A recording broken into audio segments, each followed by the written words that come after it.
Did you guys watch first Masterclass as well on the timing? Was a week ago on Monday. Did you have a chance to do so?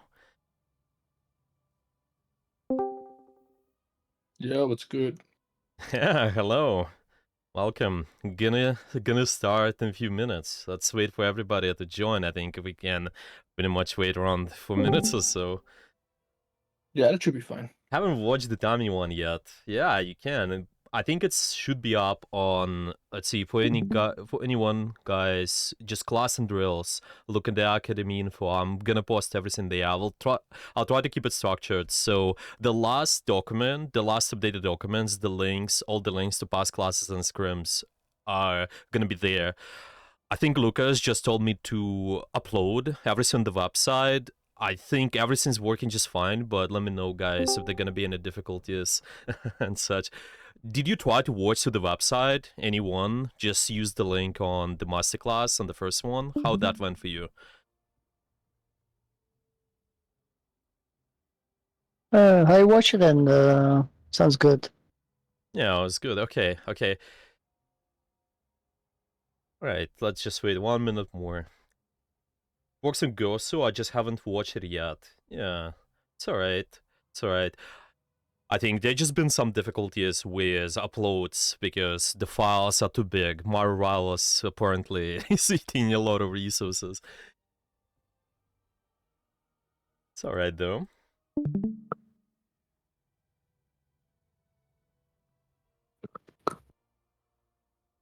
Alright, I think we can start, and for anyone who will join later, they can watch the recording. Maybe there are gonna be any questions. You guys can post those in chat. Just open up the Academy classes tab in there, write in the voice, and post your questions there. Just gonna write down there so you guys can see it. Yeah, maybe any questions, let me know there. You can always ask me questions later after the class as well. Feel free to Discord DM or maybe tag me. I will look at the questions as soon as possible.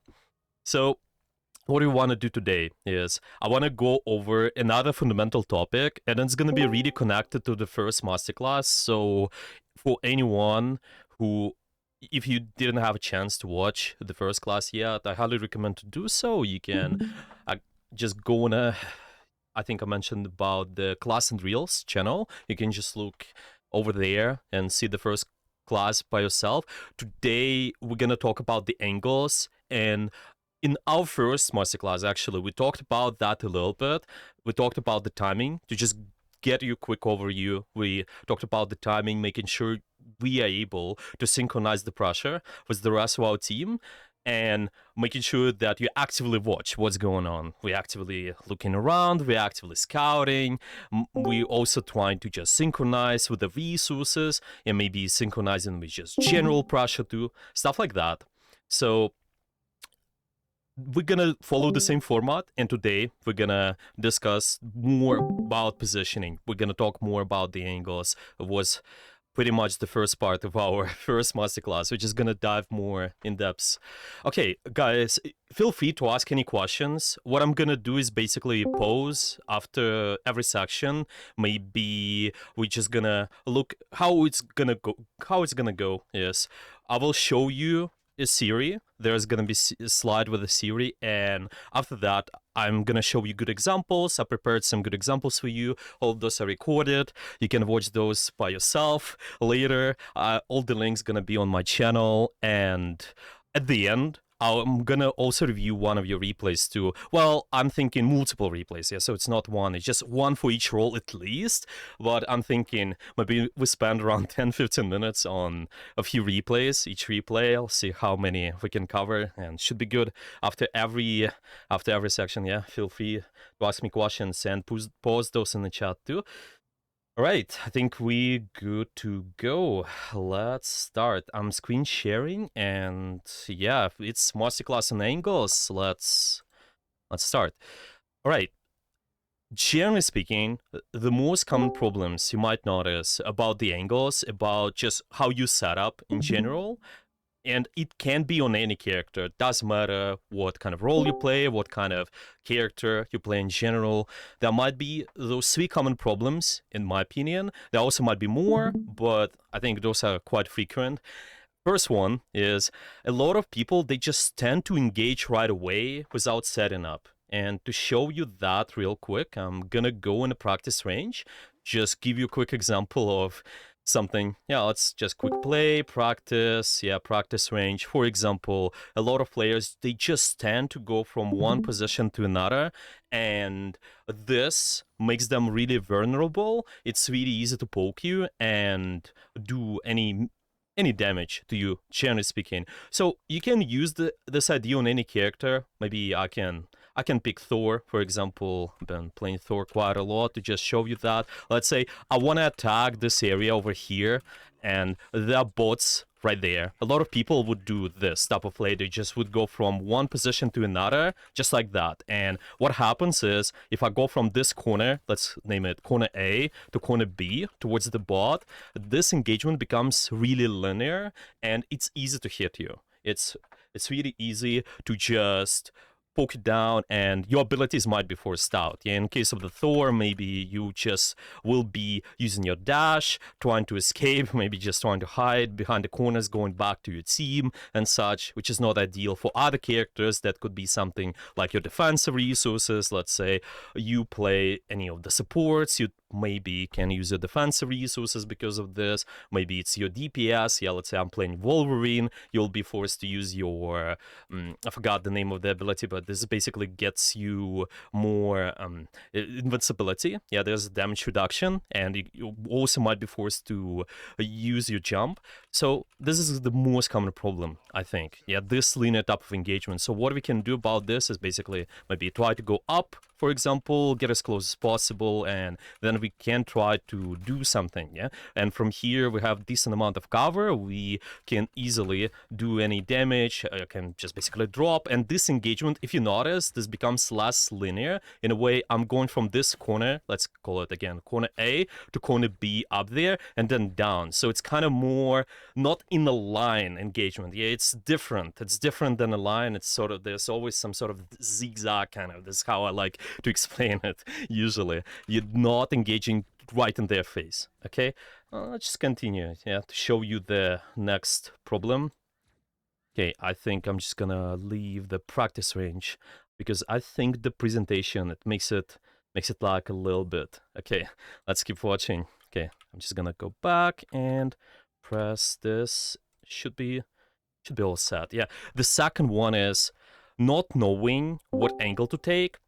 Well, this one is pretty simple. It's kind of connected to what I mentioned before on linear engagement. It's just because you don't have the good angle, you're not able to synchronize, you're not able to use your good range, you're not able to use your abilities correctly. Yeah, maybe I can show you that real quick. Again, just kind of similar. Well, maybe let's actually not escape the practice range. Yeah, I'll just start there again, and I can maybe, because I showed you Thor, let's say, instead of trying to engage right away, instead of just using my ability from like a lot of people would do right at the start, maybe your engagement evolves around the vacant. A lot of times you kind of can do a lot of damage this way, but I'm not engaging in the just right away, let's say that. I'm not using my abilities right away, but rather trying to set up first and then creating my most effective engagement. I'm using my correct range. I'm using my effective range, for example. So I can kind of get close and maybe do some damage, even more effective damage with my ability. And again, it can be done on any other character. Just to give you an example, again, really same kind of style, really peak, how do we say it, like high tempo engages, in my opinion. Wolverine, you can pretty much set up somewhere, get as close as you can. For example, if I want to engage those bots, instead of going from here to here in their face, I can just kind of go somewhere. Well, again, not the best mechanically executed, but let's say imagine I'm on the angle closer to the enemy team. Somehow I've been flanking around, getting the angle, and then I can do something with my ability. I typically kind of grab the enemy, you displace them, yeah, they end up near my team, and this helps a lot. Just as an example. Yeah. Right. What about from support perspective? Yeah, sure. I will show you examples. I'm just giving kind of general overview. Yeah, the common problems. We can pick any support. Yeah, basically support.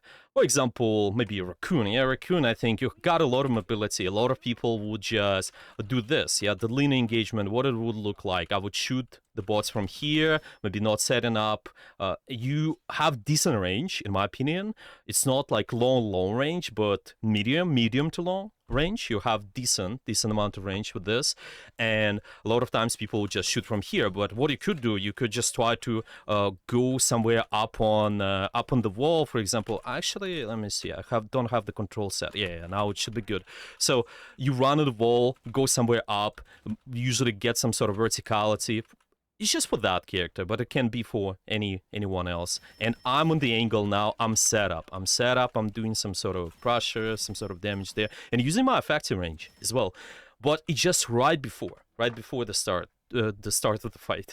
I always want to do that. Again, something we talked about in the timing. For anyone who haven't watched, you can watch it. Yeah, we talked about it in the first section, but here we're gonna talk about it more in depth. And yeah, let's just go on presentation again. The third problem, the final one, is just not able to stay and control the angle. That is something I'm gonna elaborate on later. There are a lot of problems connected to it. Once you got the position, like I showed you, maybe you on Rocket Raccoon or maybe you on Thor, doesn't matter what character, maybe it's Wolverine, you're just not able to stay on the angle because you're getting poked, because you just getting a lot of pressure in your face, and it becomes difficult. It becomes difficult to do anything. All right, and I'll just dive more in details now. I think this is pretty much all your common problems. Of course, there might be more, something more you notice in your gameplay or maybe another gameplay, but in my opinion, those are the big things. The big things you need to keep an eye on. Any questions, by the way? Any questions about this previous slide, just in case I can always go back to it right there. The common problems overview. Yeah, does it make sense to you guys, or any questions? Don't hesitate to just message, ask. Maybe you guys can also unmute, by the way. I'm gonna always pause, and between each slides, we're gonna have some time to just talk. Yeah, maybe there are gonna be any questions. Feel free to ask. Yeah, anyone want to ask anything? And after that, we will just gonna get to solutions part. Yeah, this is just common problems. We'll talk about solutions more, obviously. I see someone's typing. Dr. Peekaboo is typing. If there are questions from anyone else, though, you want to unmute, feel free to ask. All right, let's continue. I will read the question next once I see it. Generally speaking, what your solution is gonna be for those problems, those three problems, and maybe for other things as well, which you might notice in your gameplay with your positioning, is you need to try to follow this formula. And I like to just say you need to have those three stages of controlling the position, of your angle control. You usually want to first take the position, make sure you actually set up at the right spot. Second, you want to make sure we are in control of our position. And I'm going to really elaborate on all of this much more in depth because we didn't have a chance to do that in the first masterclass. And the third one is use the position. Take advantage of that. What does it mean is maybe you can take different position, or you just gonna pull back, you're gonna give up some space. That's how it is. And to just dive more in details, let's talk about the taking position. What is that all about? There are quite a lot of specifics about that. We're gonna cover all of this carefully. Any questions, again, feel free to ask those, and I'm gonna show you examples of what I mean as well. I saved all of those over here, and you can watch those by yourself. I think for two of those players, the replays are saved. The replays are pretty fresh, so you can watch those. Maybe just if you don't want to watch it from one POV on YouTube, just watch it like overview, third view, stuff like that. You can do it by yourself. Now, for specifics, when you're taking your position, this is what I like to call car. You need the car. You actually need the car. Car is you need to take cover, you need to take an angle, and you need to have a good range. You need to just have those three. This is always, doesn't matter what you're doing, always have this three things, the car. And the second thing is more mobility you have, deeper angle you can take. This statement is really important. Maybe characters, and I have showed that example to a few. Yeah, I think we showed the example on the first masterclass, how with Psylocke, for example, you can take deeper angles because you have more mobility. Maybe on Venom, you can take deeper angle because you're pretty mobile. Spider-Man, he can also be more mobile, so you take deeper angles. And on the other hand, with characters like Magneto, Doctor Strange, we just staying at closer to our team. We're taking softer angles in a way, right? And the third thing is you want to take proactive position. Proactive position, what I mean by that is you want to make them want to push you, make the enemy want to do something to you. We really want them invest into you and making sure that the ability is going to be forced, the cooldowns are going to be forced, and you can win the resource war because of it. The last thing, which I would call more important, is try to contribute to area where your team is fighting. This one, you guys want to dive more in detail about this, watch the timing masterclass. I'm not gonna talk about this one as much, but still, we'll watch some of the examples. We'll watch some of the maybe your gameplay as well. We'll go with those specifics. Now let's see the question. What makes a good or bad position for high ground? Because sometimes you get focused on DPS when I try to get a high ground off angle next to my team. Yeah, that is something what we're gonna talk about in our next section when just covering how to control your position. This is what the most players struggle with, in my opinion. Once they set up, because a lot of people, they know, well, I gotta take the high ground, or well, I just need a bad angle somewhere, but they're getting poked down, right? And I think the first thing here, the car is extremely important. Cover, angle, range is going to be extremely important in that case if you want to maintain your position. Of course, there's some other specifics, but we'll dive into those more. Now, to the examples. Let's just watch, and for every character, for, well, every role, we're gonna have just those three. Maybe if you want me to watch someone else, maybe other replay, we can also go on the leaderboard, just watch it. All of those replays are updated live, so you can watch those from there. How do I know between taking angle and setup for angle? Good question. So I typically would always, most of the time, try to prioritize your positioning first. And this is usually when the fight breaks in. 5v5 breaks in. Oh, sorry, 6v6 breaks in. Yeah, I'm just from overwatching.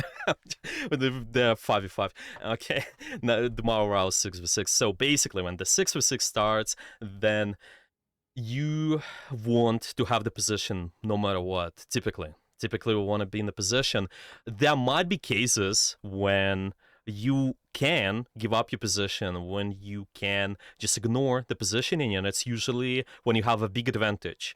When you're trying to ult, maybe one of your teammates are ulting, they're going forward, trying to take space, and maybe you got big numbers advantage as well. Again, that is something what makes you just give up the position sometimes. So we'll go with that, actually. We'll go over that as well. It's going to be the last section in how to use your position.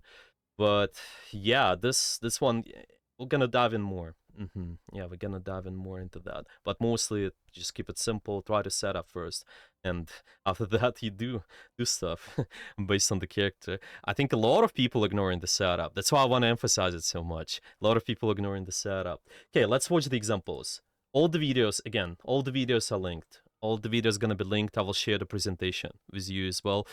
This is the front, I think, good example of what we covered here. Yeah, those ideas: cover, angle, range, the more mobility you have, deeper angle you can take, taking proactive position, contributing to areas where your team is fighting. So let's watch how he is implementing all of those ideas, and then we're gonna watch the other replay. I think it's gonna be Doctor Strange, and there's also gonna be another one on Moon Knight. That's what I saved, basically. Okay, let's start. Okay, this game is recorded by me, and one of the recent ones. What Rocket Raccoon is good at, you have big amount of mobility, and because of it, you can take angles pretty frequently. You can just try to set up somewhere up, especially if the map allows you. And because you do so, then what happens is enemies are looking at you. Yeah, enemies are actually just trying to go after you. You see this idea: taking proactive position, make them want to push you, make sure we're trying to take that position. And we'll see right at the start, the front will actually try to take the angle. I believe they're gonna go really deep, and that's what I think. That's why I saw there would be a really good example. So they're placing the drone behind the wall, and this way it's harder for the enemy team to just destroy it. We're going deeper all the way left there while our team is pushing on the main and creating an angle. Really nice, yeah. And you have this deep angle, but at the same time we're contributing to the area where our team is fighting. They also have Wolverine there, so those kind of setups, more deeper setups on the backline, gonna work better. By the way, other players, this one guy, Doomed, we're gonna review as well. We're gonna look at this guy. He is a good Psylocke and Moon Knight. There's Navix as well. Navix is Overwatch League player. I know Remix is as well pro player. Thanos is really good as well. And Defran is Overwatch League actually as well. If we do what review later, can I get an opinion? My Rocket, I played now 11 matches with him, but I'm not great with him. Sure, well, we could, especially because we watched this replay, and we can watch yours for sure. Stack lobby, yeah, the lobby's insane. That's why it's so satisfying to watch those games. But I think even at the higher tier, you might notice that people, they're not taking angles sometimes when they could just try and go and set up. And see, this insane setup on going all the way left and creating so much distraction and making them go after me. Yeah, going them just this Wolverine, for example, they not diving my backline, they're diving me, and they use their abilities, and I use my dash, and one dash versus something like, let me see what they used. Yeah, so the Wolverine, I think they used their the kind of brief dive-in ability. I forget the name, but you know, it's on 5 seconds cooldown. Right click, you're trying to just get closer with the enemy, use your mobility. But the fact that they do that, and they also not set up for their effective pressure later, for example, is really nice. And the rest of their team is also looking at the front. And was also flying in the air a little. So it's quite nice. A lot of distraction, right? A lot of attention this guy gets. See how he's playing around the walls, how he's just forcing these guys to look at him.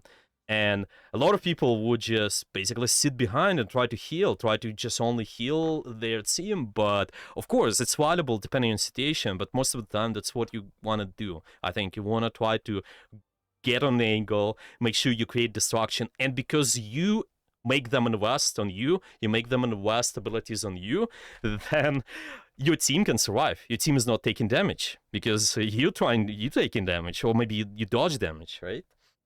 Then this will be stacked. Oh, I was reading that comment too. Oh, sorry, for anyone, I hear the background noise. Sorry, if there's some background noise, if you guys can mute, that would be ideal. So just for the pleasure of everybody watching it later, that will be the best. Okay, what's awesome, he's not even needing to shoot, he just makes people look away from his team. Sorry, I see, okay, let me just see, Zekuga, I'm not sure I'm pronouncing your nickname correctly, can you mute, please? I think there's some noise in the background. Oh. That's alright, if you can just stay on mute, I think might be slightly better. You can unmute later though, for any questions. If I have a good angle, is that typically mean I'm in the good position? Well, yes. If you're contributing to the fight, then yes, because all those variables. Yeah. So what do we have? We have car, we have cover, angle, we have range. We're contributing to the rest of what our team is doing. We're making them push us. Yeah, we again looking at the presentation here and remembering more mobility we have, deeper angle we can take. So Raccoon, you have pretty decent, pretty decent mobility, right? That's what Dofran is doing. Yeah, Dofran is constantly playing with those angles. There will be times, actually, where, in my opinion, he could take angles more, but he's just not going to do so. He's going to kind of sit behind the team, but it might be based on a few things. Maybe somebody, the enemy team, they have more ultimates. Maybe they just want to play around their certain ultimate, or maybe their teammates are critical, so they can invest in the setup. But yeah, I showed you this example. Let me see. I think the second point is going to be pretty interesting to watch as well, because there's quite a lot of space. To just give you the same example, sorry, Mike Lee, I think there's a little noise on your microphone, a little too. If you can, yeah, if you can fix it. I didn't know my mic was on. All good. All good. It's all good. Don't worry. All right. The second part. Yeah, I just wanted. Let's watch this guy a little bit more, and then we can watch the others, because we're gonna use this replay pretty much through the entire presentation. There's gonna be a lot to look at. Right. Let's kind of go a little bit forward. Yeah, maybe to show you another example. Let's say somewhere. Yeah, I think once they make the push, somewhere around the second point, I believe that's pretty good. Yeah, well, I'm thinking pretty much anywhere. Yeah, I think you can always see it. My team is playing over there. This is main lane.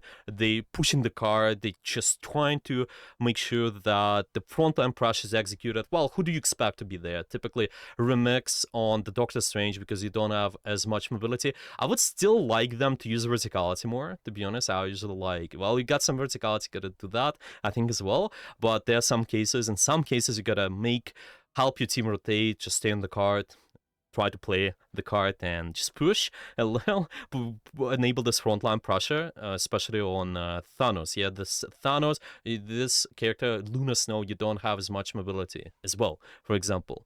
Yep. Let's keep watching. Okay.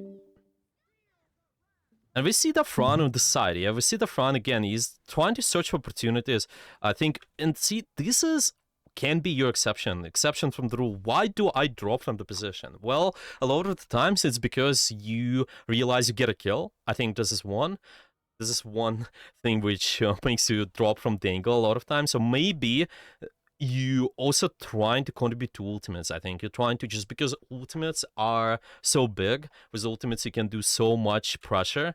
This is really nice, and we can see how he's playing within this Invis-wall. Yeah, the Invis-wall is doing a lot, and there's also coming pressure from here. I think I would like them to potentially, still probably not to be here, but it's fine. We could try to, because you have the mobility, maybe try to go somewhere different, maybe go up left still, because there's a lot of pressure already coming in from the Punisher, so Punisher is making those guys hide, forcing out the ultimates. Later the front can also take advantage of the angle. That's what I mean. I think the more you do the angles, I think the more opportunities you have. Usually the better it is. Of course, sometimes you're not able to, but most of the time I think it's pretty nice. Okay, let's watch another example. There was example for support. Now we got example on Doctor Strange. Same ideas. Okay. By the way, any questions about the front? Any questions about this Raccoon play? Is it viable to use those types of angle on a support like Cloak and Dagger? And if so, how would you do it? Yeah, so on Cloak and Dagger, I would not go too deep because you don't have as much mobility. Actually, okay.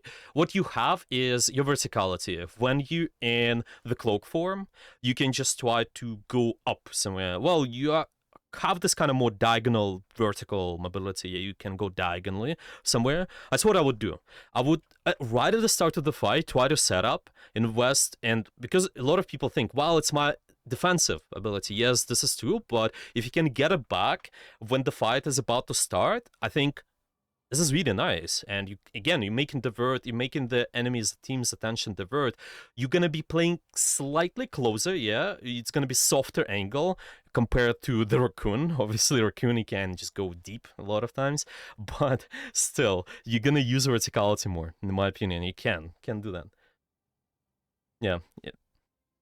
So similar to how Iron Fist can use his heal before engaging and get it back at the end. Of course, any of the cooldowns, guys, any of the cooldowns you use before the fight, if you are able to sneak some value, maybe it's for the ult charge, or maybe it's for the sake of getting position, especially getting the position. Take advantage of that. Of course. There's a big misconception, and again, even at the high tier rank play, I don't see a lot of people do that sometimes, and especially on Cloak and Dagger too. I see people play low ground for no reason sometimes, and you could just go up, create another angle, you have decent range, you have decent capabilities to just heal and shoot as well. Why not to take advantage of that, especially if we have car, cover, angle, range. Yeah. Sorry, final question. How do you know when to switch from playing with your team to taking an off angle? Similar to Peekaboo's question, usually I would go on an angle because this map control is everything. In first-person shooter, whoever would tell you, well, you maybe, yes, of course, there are gonna be times when you're gonna stack with your team, but most of the time in first-person shooter, we're gonna take an angle. We need to go somewhere on the side, depending on how much burst you have, how much mobility you have, and try to create a threat. And also make them invest into me, using abilities, because they use their resources. I can help my teams to stay alive, basically. And there are going to be times when playing with your team, mostly, okay, just fundamentally, to make it easy, mostly you play with your team if there's an ultimate. By the way, we saw that in the France example. He was playing in behind the wall. I just didn't like it because there was a punish ultimate as well, but it's fine, yeah. Because it's just kind of synchronized together. You don't want to be there. But usually, ultimate is there. Well, I can play closer to my team. Or maybe you can try to just notice if you get a kill, I think. Why not? I can just help them out. Currently, I'm playing Spider-Man, and getting good angles makes a huge difference when you're playing him. Of course, insane mobility. You just go on the angle, go flank them, and actually stay in the flank. If ever someone pushes you, you just gotta go deeper in their backline. If for anyone who played Overwatch, similar to Tracer, try to take HP back in there, and then go back in the fight. When choosing an angle as a tank Thor, should you only pick angles positions that healers can see, or should they be coming to me? Yes, your healers should see you, but you can take deeper angles. Take deeper angles while healers seeing you, to keep it simple. Sometimes you're not able to. Well, in this case, you're not gonna take an angle. So you're gonna play closer to your team, I think. But usually, yes, you can try to go deeper. Would you consider that more of a high-risk, high-reward situation because of your support? Wouldn't there be a possibility of you not healing your team as much? A good question. So the thing is, for support guys, for anyone who is playing support, it's you never gonna out-heal incoming damage in general, overall, in the big picture. In the big picture, we're not gonna out-heal damage. So it doesn't make sense for us to set up our win condition around healing, just only around healing. I want to put more emphasis towards the pressure first, and second, look at what we do with our healing as well. So I highly suggest to, of course, there are going to be cases when we need to heal the team, but mostly we're trying to divert the enemy's attention, make them waste resources, and also actually shoot people. You need to do that more, and you see that at the higher rank as well. People who are able to pressure more, they just control the map better, and you setting up your win condition around the damage, it makes it easier for you to control space. So it's usually fine. Of course, there are cases when we cannot go deep, but yeah, let's just get to the tank. The tank part, I want to make sure everyone remembers this. Car, cover, angle, range. More mobility you have, deeper angle you can take. Take proactive position and contribute to area where your team is fighting. Okay? With this guy, Doctor Strange. This is Finzi. Finzi is Overwatch League player. They're really good, and I actually played with them too in ranked lobbies, I believe. They're really good off tank and Overwatch. They've been really good on tank, and currently they also play tank in this game as well. I believe they also play other roles currently too, but I think this is Scrim. This is Scrim as well. So you probably expect them on the main role. You expect them playing on the tank. Maybe there are gonna be some switches in the future, who knows, but yeah, let's watch. It's gonna be interesting, by the way. And for anyone, if you play this map, usually you typically use your TP right away and you kind of go on top right. That's what a lot of people do. in the high lobbies especially, but now because people anticipated you too this type of play, you need to be more creative and actually notice what Vince is gonna do. Not gonna use the TP right away. They just start walking to in order to take an angle for him and their team. They kind of walk in and then use the TP. They're gonna end up at kind of the same spot on top right, but because they go in, what it does is the characters with mobility, you can use your cooldowns once, get towards the TP in case maybe somebody died or something like that, and you can get back in the fight faster. Yeah, so it's kind of because the enemies, I think it's pretty oppressive. The first point is difficult. First point is difficult to attack. I think having this TP off for some time is nice, just for a little bit maybe, and I think those gonna be setting up it faster, yeah. So maybe there's some sort of element of surprise if we're using the TP not right away, but from here. Who knows? Of course, there also might be some cases maybe some other specifics we can pay attention to why they do that. Maybe there was some sort of call, yeah. Maybe they practice something because it's a scrim, but you can notice even on Doctor Strange, what are we expecting with the angles? We not gonna take too deep angle. We're just gonna try to stay softer, angle closer to my team, but keep using the cover, keep using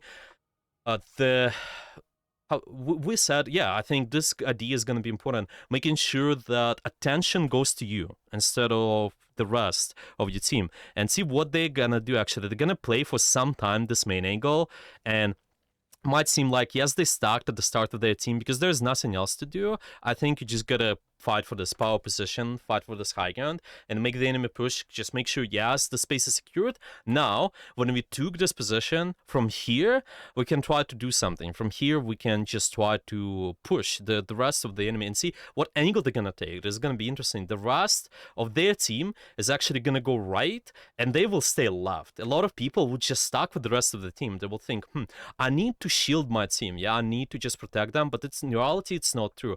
On the tank, you need to first protect yourself. You need to be selfish with your resources. If attention goes to you, you start absorbing pressure. Of course, there are cases when you help your team, you behind your team, maybe, oh, well, not behind, in front line, help them rotate, but most of the time the tank is all about forcing the attention and making sure the rest of my guys, they can contribute, so I don't have to stay with them. You can actually see all of those, they go right side, while Vince is going to play on the left. So, and they wait as well. They don't peek. They play within the car concept. Yeah, we have cover, angle, and enough range. And they're gonna peek. And what happens is the right side is also shooting, and this creates a nice crossfire. Yeah, now we set up our pressure, and we have shield for ourselves if some damage is gonna come in. By the way, there's some people like this. Bucky, they're gonna stay, and the Hulk, they made this fake rotation. I think they went. I'm not sure where they've been before, but I think they went right and then they went back, kind of then jumped in. But this is what you can expect. You expect some sort of crossfire. You don't have to always sit with everybody. Okay, yeah, let's just watch another. Just one more, and it's gonna be DPS. Yeah, it's gonna be Moon Knight. Moon Knight. Yeah, any questions for the Doctor Strange part? We're gonna go back to it. We're gonna watch this replay again when we're just gonna go over the other the other sections of this presentation. But yeah, if I'm looking back my what, how do I know if in too deep of an angle I'm just in a bad angle? Most of the time, I would watch if you're contributing to your team's fight. For example, Fincy over there. We have the angles just in the area. We take an angle just in the area where most of my team can do stuff. And the rest of my team is on the right side, while we on the left, we're contributing to the same area. That's what you want, at least on the tank. Well, in any character, you want that. I would tell you this. There are situations, if you're playing character with high mobility, your exceptions can be trying to take 1v1 duel, try to duel somebody on the backline, because they are isolated. For whatever reason, you're not contributing to the same fight, to the same place where most of your team is fighting, but you try to find isolated target real quick. Like on Spider-Man, really good at fighting isolated people. Wolverine, really good. as well. You don't have as much mobility though on Wolverine, but yeah, it's kind of and because of it actually, because you don't have as much mobility on Wolverine, you a lot of times target the tank as well, which is okay, but you don't have to. You can also just go on the back line. It's just your mobility is not allowing you to a lot of times. That's why, and he's good at bursting the tank too. What are some things to look for when I'm throwing down a TP? Is it more focused on what my team comp would want, or am I looking for specific things like cover, house, back, or good angle? Yes. This is what you look for right there. Cover, angle, range. First of all, just think about yourself. Think about yourself, what you're trying to achieve with your play. And second, yes, I would think about the team comp, but team comp is more relevant if you at the higher tier, in my opinion. And even at the higher tier, I'm gonna be honest, people they experiment for now. I think there's a lot of experimentation going on, and people don't exactly. Well, there's meta, of course, but you see a lot of experimentation going on, trying to play different characters and such. So you can think about the comp, but not the highest priority. It will be later, though. I think the more game develops, it will be more important. But first of all, think what you do. Take proactive possession, contribute into area where your team is fighting, and such. Yeah, so what else? I see that they didn't destroy the bridge, but isn't that a good angle for a 2 for some characters? Oh, you're talking about the Doctor Strange. Yeah, Doctor Strange example over there. Yeah, the bridge. Well, it could be. It could be, obviously, but they disappeared in. Yeah, you're talking about this one. Oh, you're talking. Oh, this one. Actually, they did destroy. Yeah, they did destroy the bridge there. You're talking about that one. What's the difference between the TP he did and TP inside the room with the house pack? Yeah, well, first of all, you have better placement. I think I mentioned at the start. Yeah, you can potentially throw off your enemy with this, in my opinion, because you're not using your TP right away. That is something what might be sort of unexpected. First, second, you can potentially, if somebody dies real quick, and with high mobility, especially if your TP is still up, if they die like as soon as possible, you might get back in the fight because they jump in with their cooldowns, they jump back in the TP, and then they're gonna be right on top here. Of course, they will not have their mobility. Like, to give you an example, okay, Hulk. Yeah, Hulk, they just use their jump, get in. Okay, they don't have their jump. Well, actually, it's not on cooldown, yeah, so it's fine. Yeah, fine for Hulk. Maybe like Hala, use your mobility and just try to get in. Maybe I'm thinking about multiple things, but it's a scrim, and the reasoning might be different. But it's what, in my opinion, makes it different. Yeah, and the placement, of course. I think I mentioned. Oh, I see. You're in a good angle when you're using less of your abilities, and you're forcing your enemy to use more abilities to get to you. Yes, well, it's how it is, and it sounds, I think it's easy. Yeah, it's easy to understand, but at the same time it's so hard in the game, right? How do we identify if we're forcing more resources, and how do we identify if we actually executing everything fine? But yeah, you're right. If you're able to track that, then you're good, I think. Pretty much. If I am using my, I'd say shift. Yeah, shift is my mobility on Doctor Strange. Shift, I'm going up somewhere, and they use 3 cooldowns for me. Perfect. I'm winning the cooldown war. I'm using my shield to block 2 cooldowns. Perfect. I'm winning, potentially. Again, if you have most of your shield, probably. Again. Right. Yeah, let's continue. I'm at the end point of the TP. Yeah, so it was the most about the location, I think. Okay, let's watch the Moon Knight. Yeah, let's watch. If you, of course, I can answer. We'll go back to this replay later. It's all good. Yeah. All right. Let's continue.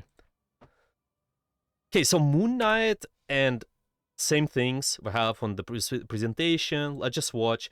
You have some of the potential to take angles, well, good potential to take angles because of your mobility and how much burst you have. I think, especially with Onks being placed in a good spot, I think you can provide a lot of damage. You can just try to push the enemy out, try to take an angle. And we can see this guy, they're gonna try to take the position somewhere, usually Let me just, I think the recording, yeah, I think it starts here because they swapped to Moon Knight. Yeah, basically what happens, the first point, they played Winter Soldier, and later they decide, okay, I'm gonna go Moon Knight, and I think the reason is you also have a lot of high ground control here on the second part, so it's more important, and we can kind of instantly see them. Okay, let's take an angle and notice how they utilize in the cover, and it's gonna be more vertical cover in my opinion. They always will have this opportunity to break line of sight. And meanwhile, because we're applying pressure, we also make the enemy push us somehow. They take away the Moon Knight, and see, now this is an exception from the rule. Again, we stuck with our team, we're not taking an angle right away. Why? Because we have Lunar Snow ult going. Lunar Snow ult, so we don't have to take an angle, but it's an exception. Yeah, usually you're gonna try to take an angle, go deeper somewhere. By the way, hopefully the quality is so right. I think the YouTube making it a little laggier. That's fine. Yeah, so we stay in an ultimate. Yeah, when there are ultimates, and after, as soon as possible, when there's gonna be some opportunities, when they maybe will not have too big of advantage, they can take an angle. By the way, with this ultimate, I would also prefer them to take an angle first, because this is what gets them killed actually too. But yeah, I'm just gonna, let's watch more. We will see later. They're gonna try to take more and more angles. So maybe, yeah, after, just right after the dash, we can see normal fight breaks in, no ultimates for our team. We're not using anything. Maybe Psylocke, yeah, let's say we're using Psylocke or Doctor Strange ultimate. This is again the thing when you can give up your position. Quality is good enough, yeah, alright. You can watch that by yourself later too, by the way. It's, if you guys want, everything's gonna be linked. So we're trying to take an angle, position on the left side, and this diverts the attention. Some of the enemy team attention goes to us here, while we can provide some frontline pressure. I think it's mostly Groot, Lunar Snow, and maybe Doctor Strange. Still, I would like Doctor Strange to be somewhere over here, probably. Verticality, why not? I would just keep them playing here, and Doctor Strange trying to play with Lunar Snow, maybe side on the back. But even with Lunar Snow, you can try to go up. Just make sure you stay on this kind of main thing, main lane. Let's call it that. And see, what are we doing? What are we doing there? How much attention we're forcing? Star-Lord goes on us, uses mobility. Maybe he's trying to push us, he sees our HP, and he's thinking, this Moon Knight might be killable. Yeah, that's what a lot of people will think of you, especially if you guys play support. They will think that you're killable, but if you have a good angle and you have your abilities, then you're able to just kill them. That is something we're gonna talk about later, by the way. But yeah, we take good angle and just stay. Right. Tank placement is what I struggle with the most. Yeah, this is tricky, but mostly if you're able to push enemies around the corners and just try to kind of, I think sometimes win duels 1v1s, I think it's gonna be alright. I'm trying to learn my map knowledge and use custom game. How do I practice my angle and position? Are ways to implement and to practice the techniques tools. Use custom. Well, to be honest, I would practice this in a real game. I wouldn't practice this in a custom game. What I would do in a custom game, if you play a certain character where you have a lot of mobility going on, like you have a wall climbs, you have opportunity to run on the walls, I would just check for spots between your queue times. Well, maybe if queue times are a little bit too fast for you, then just spend around 15 minutes before the game session. Just try to be disciplined rather than just discover every possible spot right away, because this is not going to be useful. You're not going to remember all that stuff later. When you go in the game, you're like, yeah, well, I guess I went over that, but I forgot because there's just a lot of spots. Yeah, maybe somebody makes a YouTube video. Those spots are insane, but you gotta actually apply to remember. That's how memory works. We keep playing, applying, practice, apply, practice, yeah, and yeah, have the theory, and then later you can just later you will remember.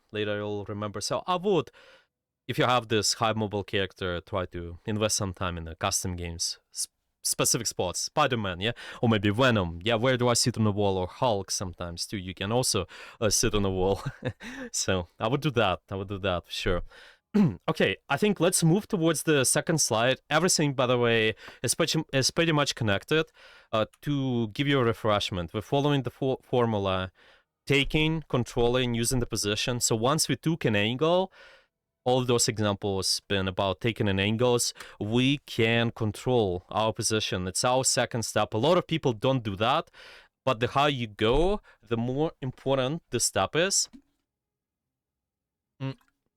Just 1 second. Okay, I'm just having a drink. All right. The more you do that, the higher you go, the more important it is. And with good angle control, what we're looking for is, again, using it's cover, angle, and range. I think same as for taking the position is going to be really important. Another thing is play near HP pack. Usually, if you have some sort of HP pack on the angle, it helps you survive, especially if you're playing mobile character. Another thing is try to anticipate threats. Try to just think ahead who might push you. Check corners, look around. You also have third view in this game, so you can just look around the corner and check, okay, what's going on before entering the corner. Is going to be really important. Listen to footsteps, press tab, think who might push you on the angle. To give you an example, if I'm playing something like Moon Knight, yeah, or maybe we've been playing Raccoon, yeah, the Fran is playing Raccoon, when they take an angle at the start, we went over this example, they go somewhere, a deep angle, they can think ahead, press tab, and just check, who might push me? Who might actually go on me? Maybe this doomed guy, yeah, because they got a lot of mobility, and not a lot, but at least there's some, yeah, there's some, and they might punish you. They will try to punish you. Maybe Storm can also punish that.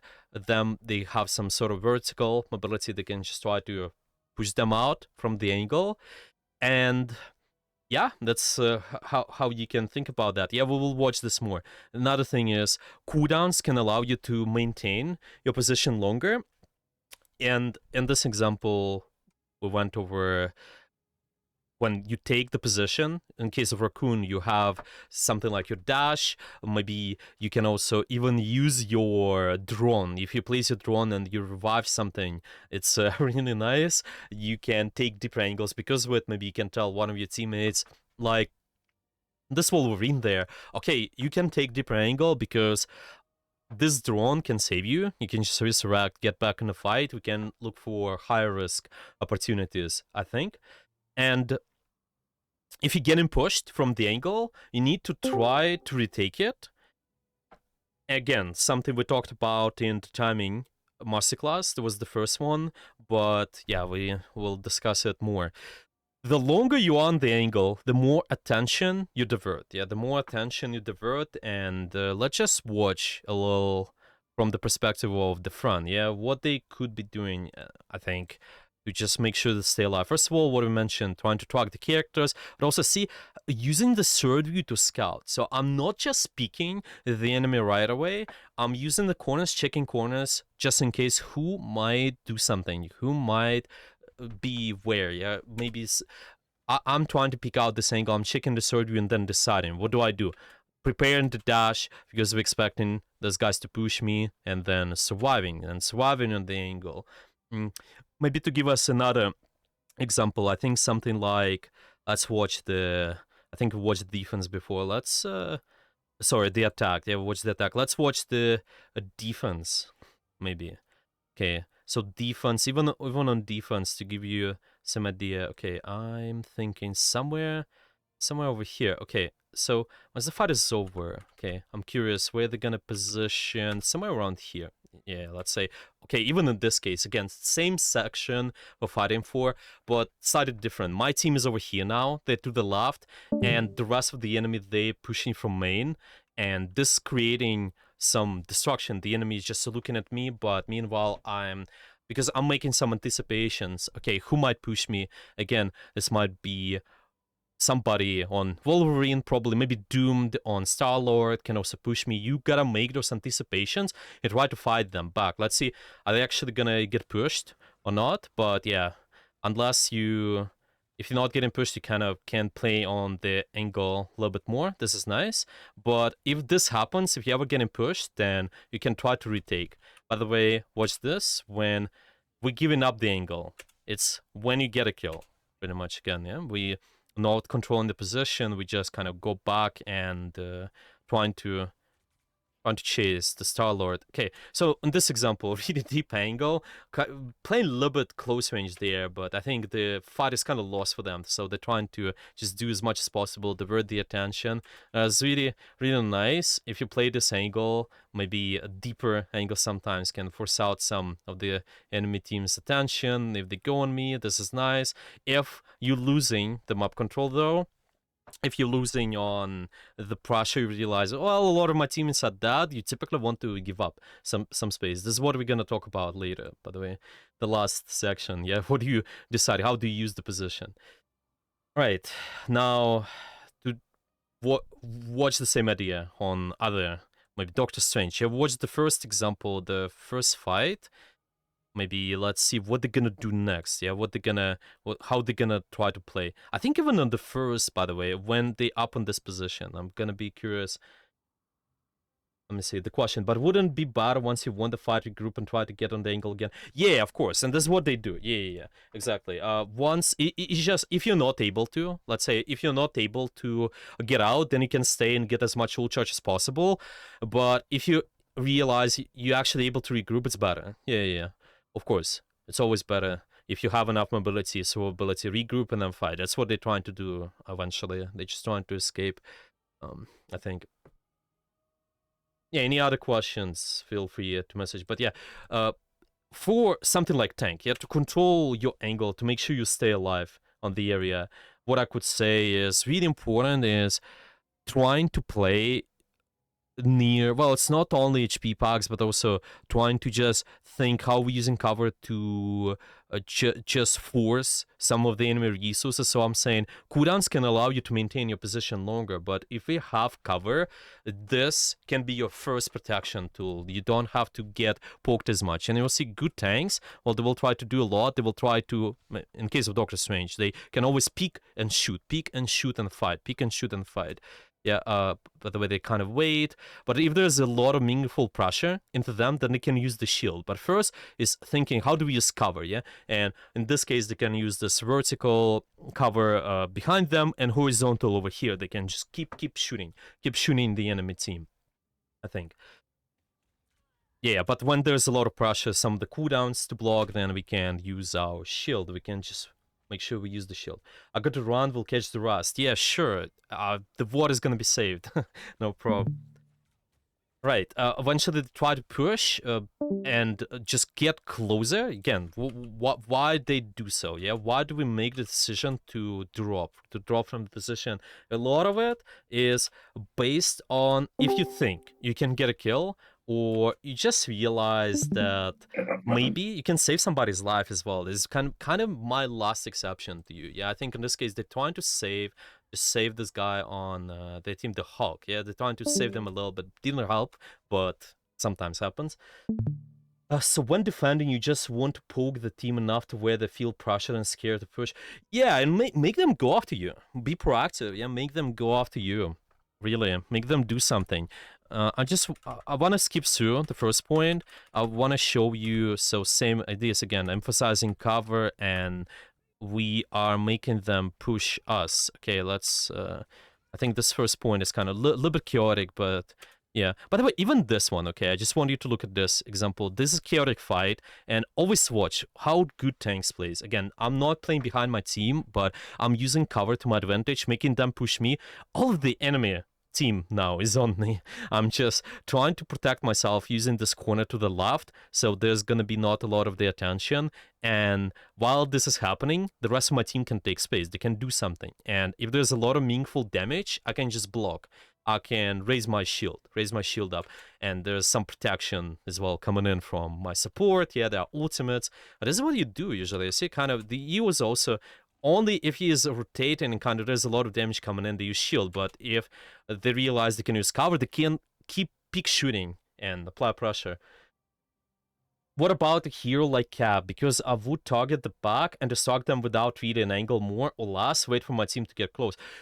Similar thing, you on the Cap, because you want to get on the back, right? You still can use the car concept. You still can do it from cover, have an angle and decent range. You don't have to be just inside the enemy. Yeah, you can set up and try to just have the decent opportunity for you to stay alive as well. Of course, you're raising your shield to block the abilities and such, but it's something what I also talked about on timing. I showed a few examples on my Thor gameplay. I would take an angle and just kind of try to stay there, but for any high ranked, yeah, the deeper, the more mobility you have, deeper angle you can take. In case of Doctor Strange, you're just not able to do that. Yeah, you don't have as much mobility, more vertical mobility, so they kind of play softer angle. As a tank main Thor Strange, the angle determine when walk forward, push forward, and when to walk back. So can you I'm not too sure I understand this. So what do you mean? So angle determine when walk forward, push forward, and when to walk back. So yeah, if you're talking about how do you identify if I'm taking space and maybe giving up some space, usually it depends on the tempo of the fight. Something I will mention it at the last part. Depends on your numbers, depends on the ultimates as well. And so when pushing as a tank, what does one do when your healers just don't heal you? Good question. Well, do you have the good question to ask, because we want to focus on what is under our control? The good questions to ask is, do you have all of this? Do you have car? Sorry. Do you have car? Do you have HP pack? Are you anticipating threats, checking corners, listening to footsteps? You're able to mark the enemy early and just push them back? And do you have cooldowns to allow you to maintain space? Are you able to do so? And if you got pushed from the angle, are you actually retaking the angle as well? Are you actually doing that consistently? And if you have the survivals, I think you should be good. But sometimes, well, if in this case the healers don't heal you, maybe you're playing outside of their line of sight too. Or maybe there's also, well, it just happens. Sometimes you get those games, but yeah. Of course, mostly, I promise, if you have this, if you have good position, you will be fine, generally speaking. Right, let's finally skip through the first point. And the second, it's kind of, again, similar thing. I want to make sure we set up first and they take a little bit more verticality, trying to control the space and make them push me. Like a lot of Doctor Strange players, they would just try to play close to the enemy, to my team, to just the main core where the card is moving. Let's see what Defensive does. By the way, this guy is, I think, top 15 currently. I picked him because I know him from Overwatch, so pretty sure, pretty confident he's a good player. But yeah, you can see him taking an angle, trying to control important space, actually breaking the line of sight, and they didn't even use the shield all the time. Yeah, we're trying to poke damage, trying to do something, but when there's gonna be some pressure on us, then we're trying to pop the shield and actually protect. Yeah. Right. And final DPS example. Again, same idea. Controlling space, making sure if we have enough cooldowns, if we play near HP packs, have car as well, then yeah, you're in control of the angle. By the way, great example there. We just talked about it in the taking position part is when you got an angle, this happens. So it's not just pure luck a lot of times. It's not just you. Those players are so insane with reactions as well, especially on DPS, or maybe you guys in support, you don't have as much HP pool compared to tank. It's a lot about anticipation. If I'm able to anticipate who might push me, it makes my crosshair placement better, and I can just expect the enemy to be in a certain space too. Like that Star-Lord, I usually expect them to go somewhere up, try to maybe look for a flank option depending on the situation as well. They try to go deeper angle and try to stay there, and this makes your crosshair placement so much easier. Obviously in this case, in case of Star-Lord here, I think the engagement was pretty telegraphed, but let's say against maybe like even better Star-Lord, yeah, so instead of going, by the way, he's making a mistake of what? The engagement is linear. The engagement is linear. When you're trying to take your engagement, trying to take your angle, it shouldn't be linear. You should try to go, well, maybe go all the way behind or try to go all the way right in this case. You can just go through that space on inside, I believe. Yep. But anyway, even though you wouldn't do this in engagement, the good player, they're just able to instantly place the cross and try to get a kill if possible, right? Let's watch a little bit more. So we kind of keep in control of the angle and see the peak shooting as well. Of course, it's third person shooter, but because we have this cover, it allows us to really not use our mobility as much. Yeah, we're not forced to do so unless we recognize, yeah, well, we can get a kill. Let's try to drop and then we'll be fine. We can just try to, yeah, give up the position. I have a bad habit with Strange of shielding instead of shooting when I don't need to. Yeah. Usually it's the case of, in this case, it happens, I think, mostly when maybe you worry about your team too much. Maybe you just worry because you don't have cover. I would emphasize thinking, okay, what cover I'm using, and then later use your defensive abilities. So cooldowns, your shield can just allow you to stay on the angle. In case of maybe Doomed on Moon Knight, they can realize, well, I have my mobility, some of the dash, and I can stay alive. Even your offensive cooldowns, even your anks. If I'm getting pushed, if I place this ank real quick on the angle, then you create a lot of burst and you're just able to punish the enemy. You're just able to push them, I think. So this is kind of constant thing. Right, I just want to make sure we have enough time for the last section and then we can look at your replays, guys. Yeah, we spent already 1 hour. It just so yeah. The time passed. It was so fast. Yeah. Yeah. Any questions maybe? Yeah, I have a question or more a clarification about the off tanks. You know that I play Thor, and for me it's not much clear about my goal. I mean, with Thor, for example, do I want to keep the corner, the angle, or after go in to the healers? Because you know, maybe I can stay on an angle, but I suppose that I want to go in a short range. Because I suppose that on the angle I cannot do too much. Okay, maybe throw some thunders, but yeah, I don't think too much. And another thing is that, okay, if you consider, you know, that hybrid maps where you have to start taking the point, such as Shibuya, Symbiotic, etc. Often it's difficult to take an angle, and in particularly when they have three healers or healers behind the shield. Okay, you can maybe try to take an angle, but also here, what should you aim for? Try to go after deep in the melee range. Also, yeah, be careful because in this situation, maybe your team is not following you, and because sometimes it happened to me that maybe I go too much deep and I die easily. Yeah, exactly. So, well, a lot of variables. Well, obviously, making sure that all the previous things are executed, but the most important in Thor, I think in your case, is gonna be, of course, you take the position first. And after that, making sure your second step is you in control. Yeah, who might contest me, who is pushing me. Maybe it's Psylocke, maybe it's enemy Thor, by the way.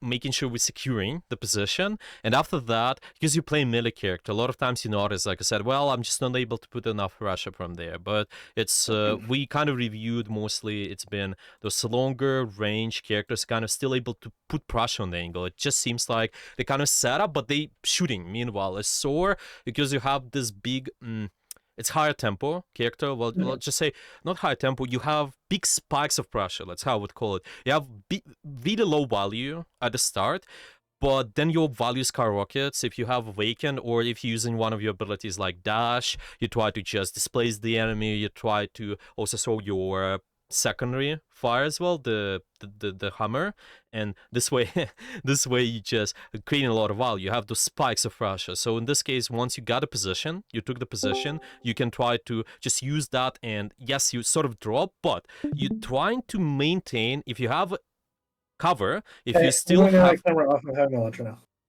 if you still have some sort of, oh, sorry, there was some noise in the background. Okay, yeah, we can keep going.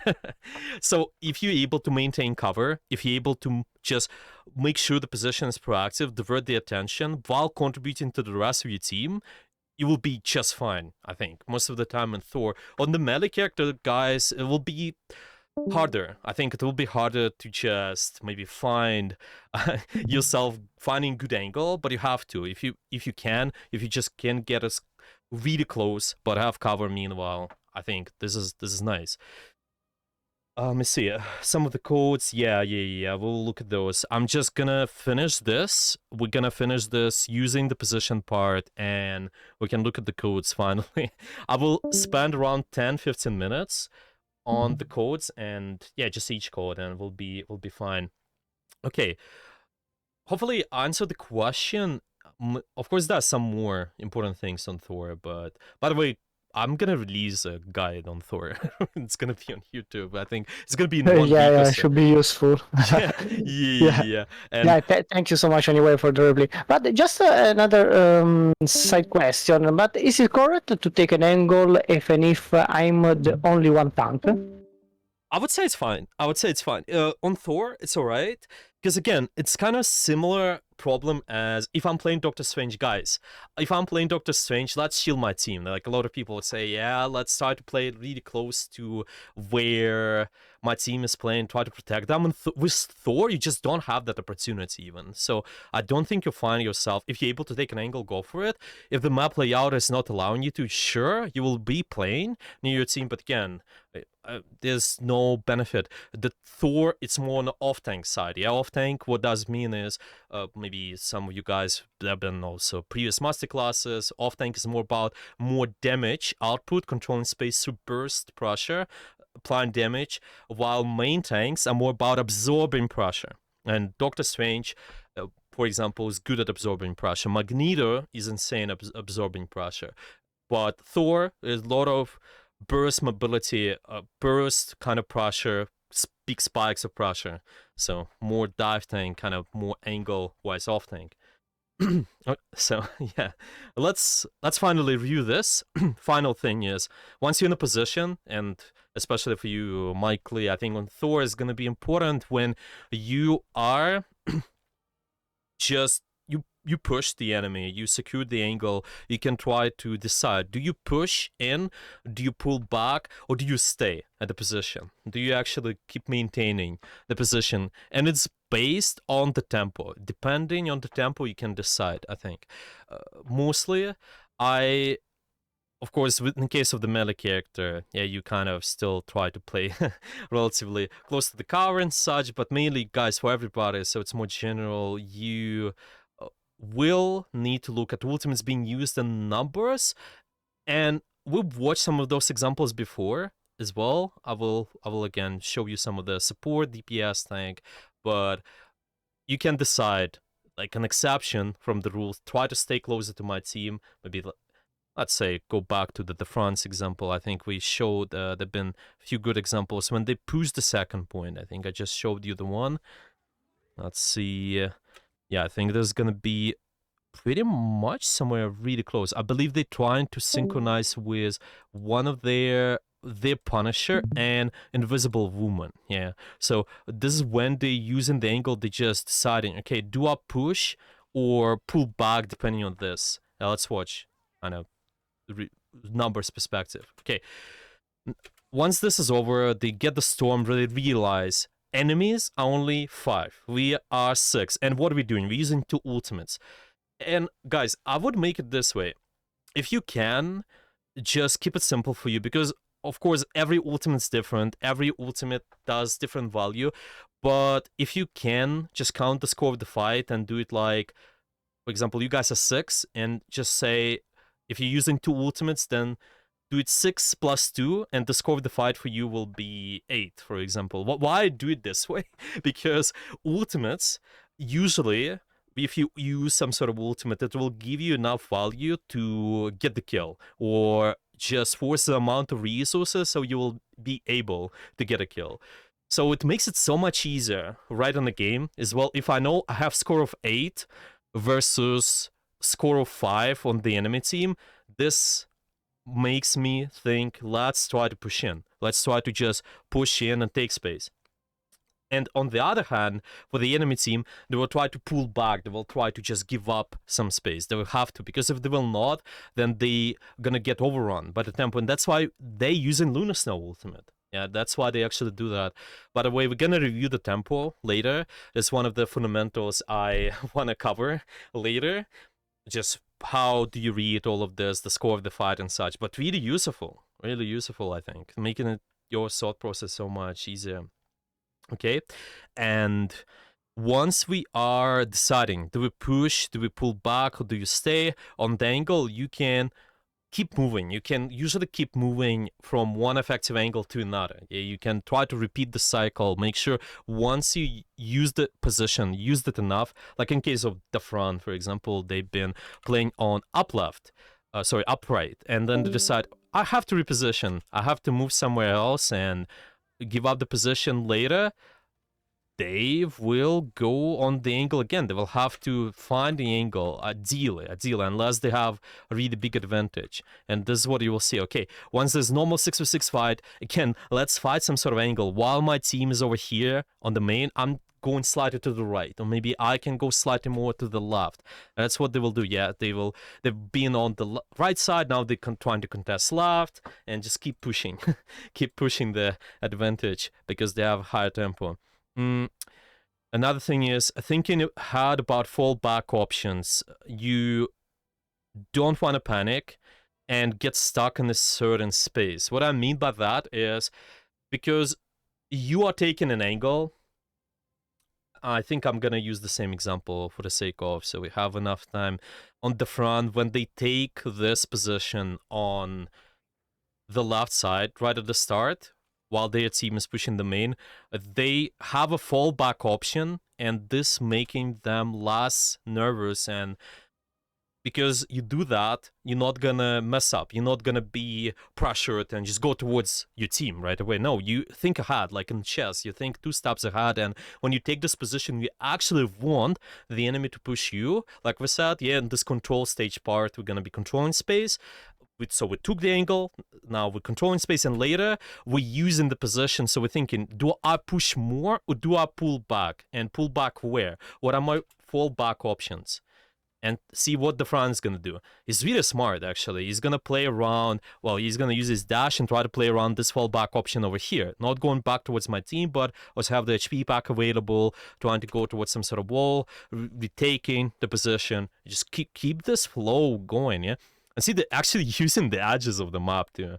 Pretty impressive. That's why I like this. I like this example here. When you utilizing the ult, is that determined by the positioning angles or the timing of the tempo? Okay, with the ultimates, I think what you need to look for is as soon as the fight breaks in, when your team is ready, when most of your teammates are ready, then you can use that. So ultimates more based on the timing, because ultimates are giving you more value compared to the positioning, if that makes sense. So sometimes you just don't have time to position yourself. Sometimes you're not able to get a perfect angle. So you just use an ultimate, you sort of cheat. You cheat your way through the space, controlling space, and you're able to just push the enemy after. You're able to just get some space. But ideally, if you have positioning, timing together, and ultimate, then it's even better. But sometimes you're not able to. So if you're not able, then use the ultimate. Ultimate is the higher priority. Depends on the timing more than, if that makes sense. Yeah, so that's pretty much it. I think you guys, if you want, you can watch those examples later, but it's just about those examples. I'm gonna watch your replays now, and we're gonna go back to those, maybe, if I need to, but let me see. Oh, you're posting your replays there, okay. You're posting your replays out in chat. I think I'm gonna start with, again, I'm gonna pick random. Somebody from the vote viewing first, probably well, let's see, I think we reviewed somebody like on Thor. Yeah, we also did review someone on Magneto before. I think let's do something different. I just want to make sure a lot of characters are covered. Let's do Hulk, actually. Let's do Hulk. I never done Hulk, I think. Maybe my my picking of the replay is gonna be more biased, a little bit more biased, but it's fine. You guys can influence chatting. Yeah, you guys can vote. Maybe you guys can vote in the chat. I'm just gonna open up the chat. Give me one moment. I will watch what's been written, and yeah, the replay. Let's let's go. I'll go in favorites and Hulk. I'm gonna read the notes. I'm gonna read the notes first. Okay, Hawk, we got Spider Island attack, and this is loss. Yeah, they mentioned that they tilted after losing Civic Problem. How do you deal with 3 healer comp? Am I doing enough? What is optimal play positioning? Should I switch hero's role? The last question, I would not do that, especially if we are talking about just more the start of the game. I think, well, the game is still developing and such, and also the rank wise, I would suggest just focus on fundamentals for you. Of course, there are things that times when you get a swap, but it's mostly based on your comp and the map. I would prioritize map more, in my opinion, for now. For now, I would prioritize map more. Will be alright, but yeah, this is typically how do you make the judgment. I look at my comp, I think, okay, what I'm trying to accomplish with them, maybe you got Iron Man, okay, I can swap, but it's not that you have to play the Hulk because you have Iron Man, because you got a really good utility together, but you rather focus on what you're comfortable with, play the characters you're comfortable with, and pick your character based on what's stronger for you at the moment. But first, it's not about maybe pleasing your team or making sure you just for the sake of the buff you play that character. No, not good. Never good. Maybe again, anybody you guys play Overwatch, same fundamental supply. A lot of counters, like people would say, yeah, they counter me and such. It's always been the case for what, around 9 years. 9 years, the same ideas, and here's the same. In Mar Rivals, same ideas, and you just gotta lean towards your role, build the habits within the role. If you play too many roles, you also might build conflicting habits too, by the way. Now let's keep watching. I'm just gonna watch this, and I want to make sure the chat is on too. Give me 1 second.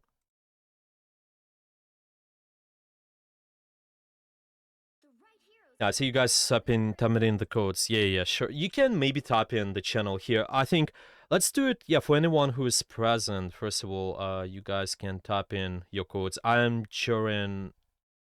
You here as well.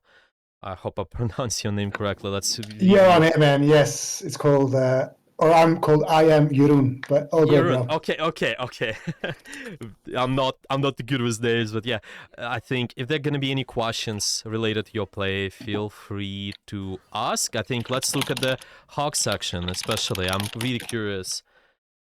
Okay, so we're gonna. So Yeah, this that was is the second round. yeah, second round pretty much will be somewhere around here. Right. Yeah, I'm just curious. Yeah, it actually starts early. Yeah, I'm just we can start with whatever timestamp. Okay. So with Hawk, what do we got? We got a lot of mobility.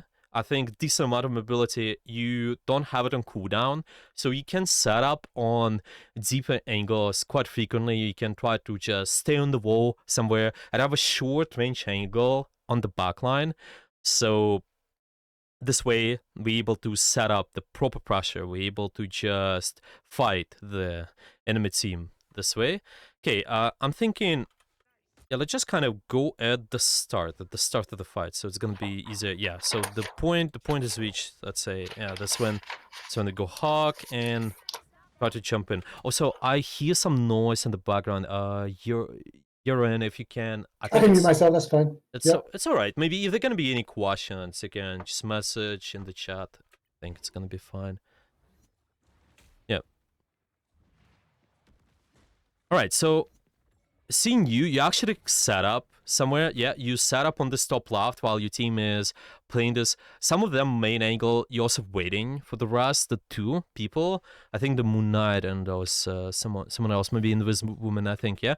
We're waiting with the rest of our team and not as okay isolated targets here. I think you can fight it whenever, pretty much. So this can be like a good exception for you to start giving up the position and do something. Just try to apply pressure.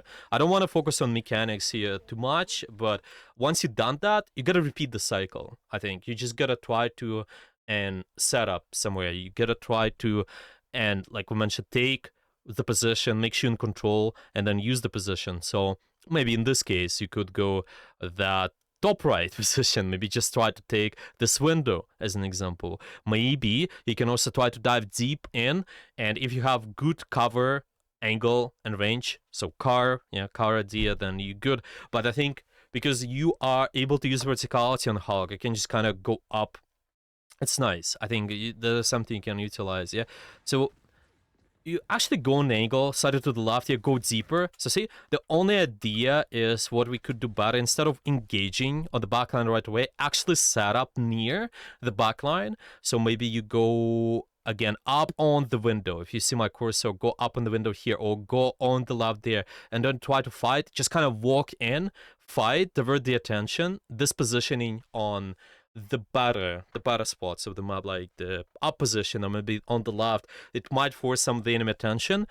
You might bait out the cooldowns, something we talked about in timing masterclass too. When we baiting out the cooldowns, it just makes it so much easier for you to survive. And then later, you're using your shield. You can be using your shield. So it's decent. Yeah, it's decent semi-setup, I think, but I think it's even better if we kind of dive in deeper, if possible. If map allows you, you can also be stuck on the wall too. Okay, if you realize you have a big advantage, then of course it can be more forgiving. But now, yeah, we're just kind of on the back, and I think this is fine. Applying pressure, just mechanically trying to make sure you get closer, and I think you can focus the squishies a little bit more. If you have your shift, so it's your defensive, you can stay in the angle more as well. Remember, if we are controlling our position. And this is melee character, by the way, for anyone who is playing melee. Yeah, you guys said, yeah, I cannot do much, but this is pretty much what you can do. You can try to set up, so even this rock, you can think, okay, I'm using this rock as setup option. I'm using this rock as my angle option. I have short range sightline. I'm trying to just peek around the rock and try to apply pressure, keep shooting stuff. But if they are pushing me, then I use my bubble. Or remember, Mikely, maybe in case of Thor, you use your use your dash and get out. Or maybe you can also try to just make sure if there's not too much of attention, you can use your awaken and stuff like that. So this is how you do it. You get close and then you do stuff. Get close, then you do stuff all the time. Repeat the cycle. Here you could stay in the angle longer because you have your shift. You just kind of could keep applying pressure and then try to do something from there. Yeah, so again, go on the back line. Looks decent. I really like kind of coming in from the side. This looks really nice, I think. Yeah, missing some of the shots though. Yeah, just the hitting, but it's fine. I think what matters is really your intentions. The more you do that, the easier it's gonna be. Maybe for you, if you guys struggle with this type of thing, even on melee character, I suggest to not just hold your fire, but tap instead. What it allows you to do is you set up for better trigger discipline. So basically, if I'm fighting this here, instead of constantly holding, like see, this is something you miss, I can tap the shot and just replace my crosshair. I replace my crosshair first, tap, replace crosshair first, tap. You do those micro readjustments, and the more you do it, the easier it's gonna be for you to hit the shots. That's how I would go about it, especially on the mechanical characters like Bucky. Maybe you play Hela, I think, yeah, the hot shots, if you hit those are pretty impressive. Maybe Moon Knight as well. Squirrel Girl, yeah, you also, this kind of, you have decent mechanics with bounce too, in my opinion. So, all of this, trigger discipline. Place your crosshair first, hit next, right?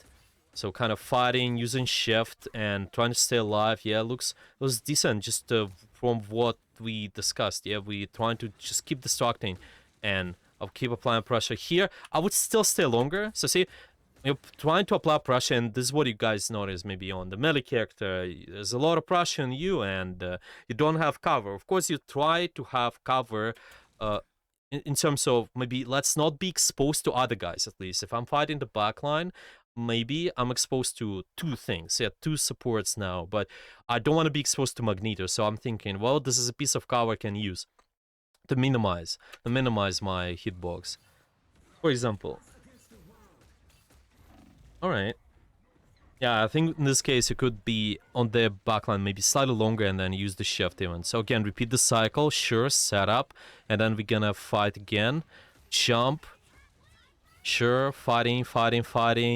Keep up the pressure, yeah. You have your ultimate as well, something you can try to engage with after they just end their Lunar Snow. By the way, and it's about our using the position tip. Yeah, how do we decide? Do we pull back or do we just keep pushing? Yeah, I think there was this stuff we talked about.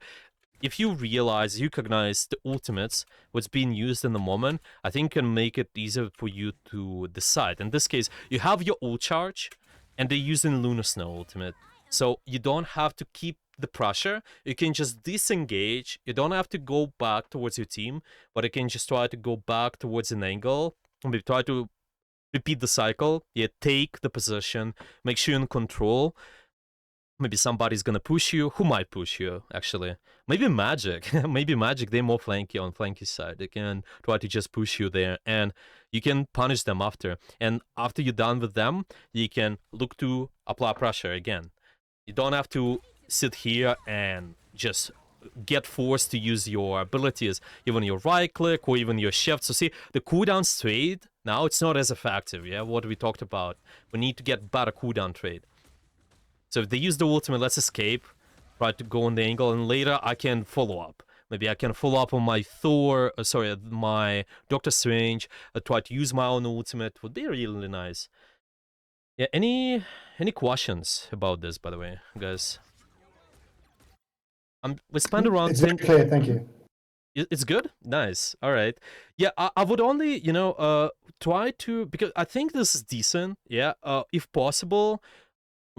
You can also try to set up on more verticality for just more so it's more unpredictable for the enemy team. That's what I think could be good for your angle control. I think you're using those high guns though quite good, but I would just kind of lean towards the wall. You can be stuck on the wall as well to make it even easier. I think we can just look at just to give you a quick example, and then we can look at another play, any other gameplay.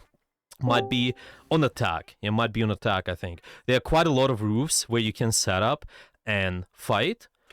So I'm thinking, yeah, let's just jump in on watching what do you do. So see, for example, here, I don't have to sit on this choken here. I can just go in, set up, and from there, you can look to drop on the enemy. I think this map, it's...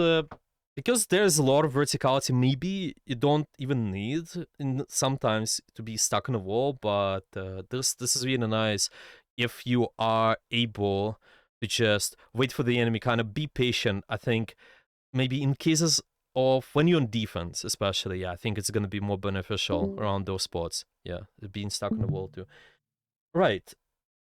Let's watch another replay, I think. Now let's exit this, and with duo, how does communication sound when it comes to positioning, angling if tank and my duo support? Guys, with communication, I would really simplify it to communicate what you're doing, when you're doing it, and where you're doing it. You really don't want to go too much deep besides that. So it's... You could say, I'm doing what? I'm taking this angle with where you can specify the angle. Maybe I'm going for the flank. You're trying to just go somewhere deeper angle. With when, you can say, well, I'm trying to maybe synchronize with one of the ultimates. Yeah, let's maybe try to apply pressure when, if your dual partner is tank, for example, you can just say something, okay, I will pressure from the angle when you use your ultimate, or I will pressure when you start walking, because your tank, if you're support, you need to follow up on your tank's pressure. So you need to set up, and when tank walks in, they start absorbing pressure. because they are doing so, you can stay alive. You can stay alive on your angle, and you can stay alive on just in general. Yeah, absorbing a lot of pressure, absorbing a lot of damage. Do my Spider-Man, please. Oh, sure. We actually we haven't. Yeah, I think we never watched the Spider-Man. This is from what I know. Okay, let's look at the Spider-Man. Yeah, guys, I think the next time, well, of course, we'll look at the more replays as well. Hopefully, we have enough time for everybody. By the way, can always get one session to Academy too, just in case you wanna get your replays reviewed more in depth. But yeah, let me see. Right, so this is Spider-Man. Do you have any notes? Let me read your notes. Yeah, I like Spider-Man 1 because it emphasizes the theme we're gonna talk about today as well. All of those take the position, control the position, and make sure you use the position as well. Gotta go. Thank you so much for the class. Yeah, no problem. Glad to help. Glad to be helpful. If you watch this one, can you look at this strange as well? Of course. I think yeah, of course. Yeah, we can. We looked at the tank. Yeah, we looked at the Hawk. We looked at the. Gonna look at the DPS. Maybe let's look at the support. Yeah, I think in the next one we should look at the support. Actually, I want to look at the support next. Yeah. Oh, that one is support. Oh, okay, perfect. Yeah. I will look then. Okay, and what's your name there? Okay, I'm just gonna look at the notes. Okay, unseen. In-game name is unseen, right? And is that the correct one? Can you help me out? I think I got lost. Is the correct replay? Yeah, you have to go to about 2:30 and you'll see my name. Oh. I joined in late. I see. Okay, I'm just get Sorry. confused. Yeah, it's fine. It's fine. No problem. Oh yeah, that's when you joined. Okay, perfect. Yeah, thank you. Yeah. Yeah, I was like, yeah. All right. So Spider-Man, compared to Moon Knight, I think we watched the Moon Knight a lot.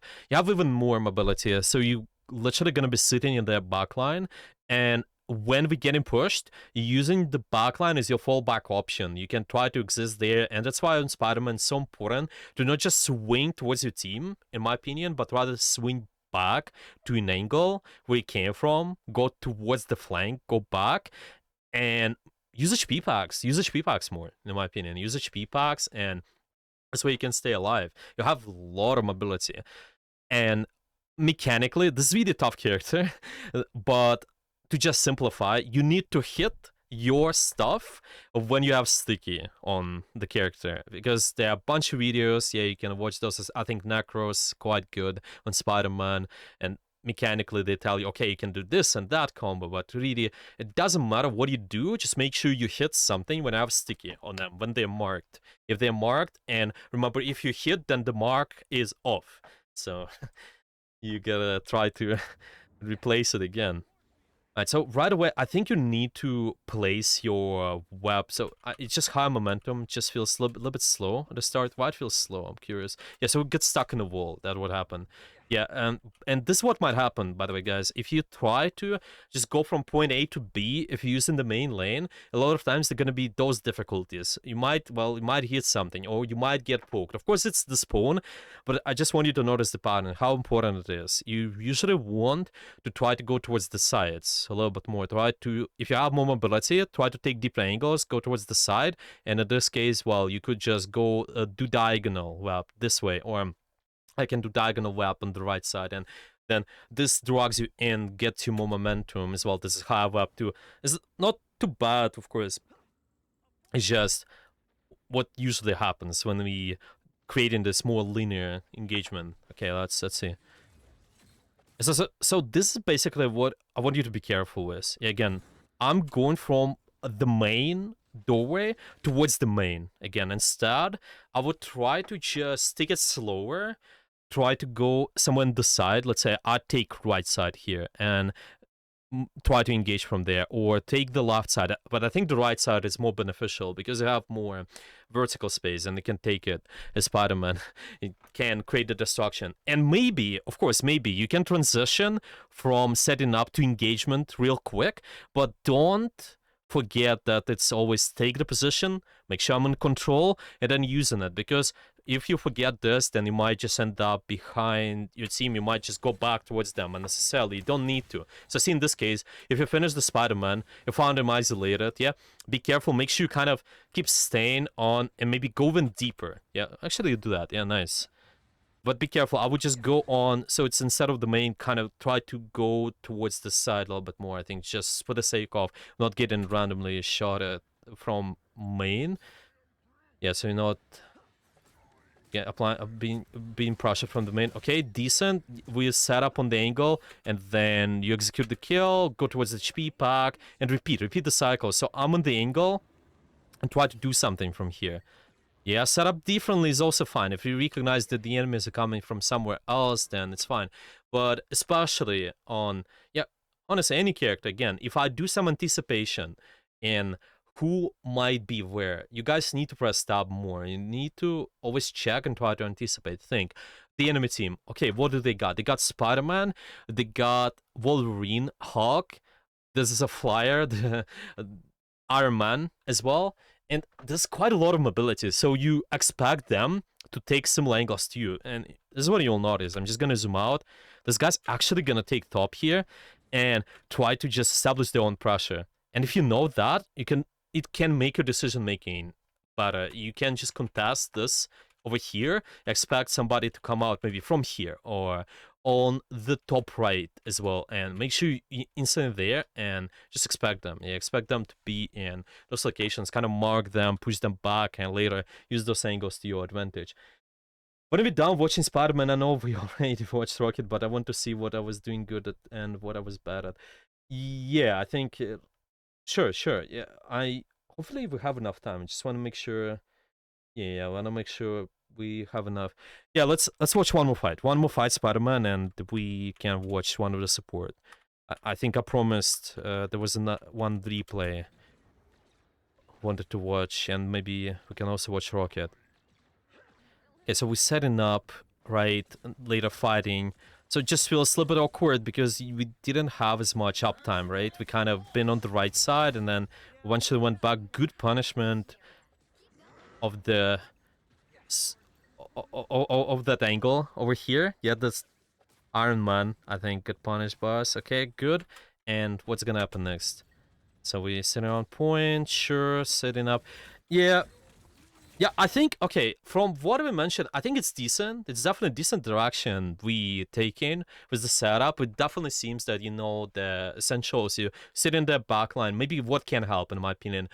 Make sure we're taking advantage of verticality as much as possible. This way, so it's running walls and such, kind of similar to Hulk, and also trying to anticipate more. I think this is a big helper. I think it's harder skill to develop though. But the more you press stop and the more you're trying to anticipate where the sweats might be, it makes it easier for you to contest the angles, I think.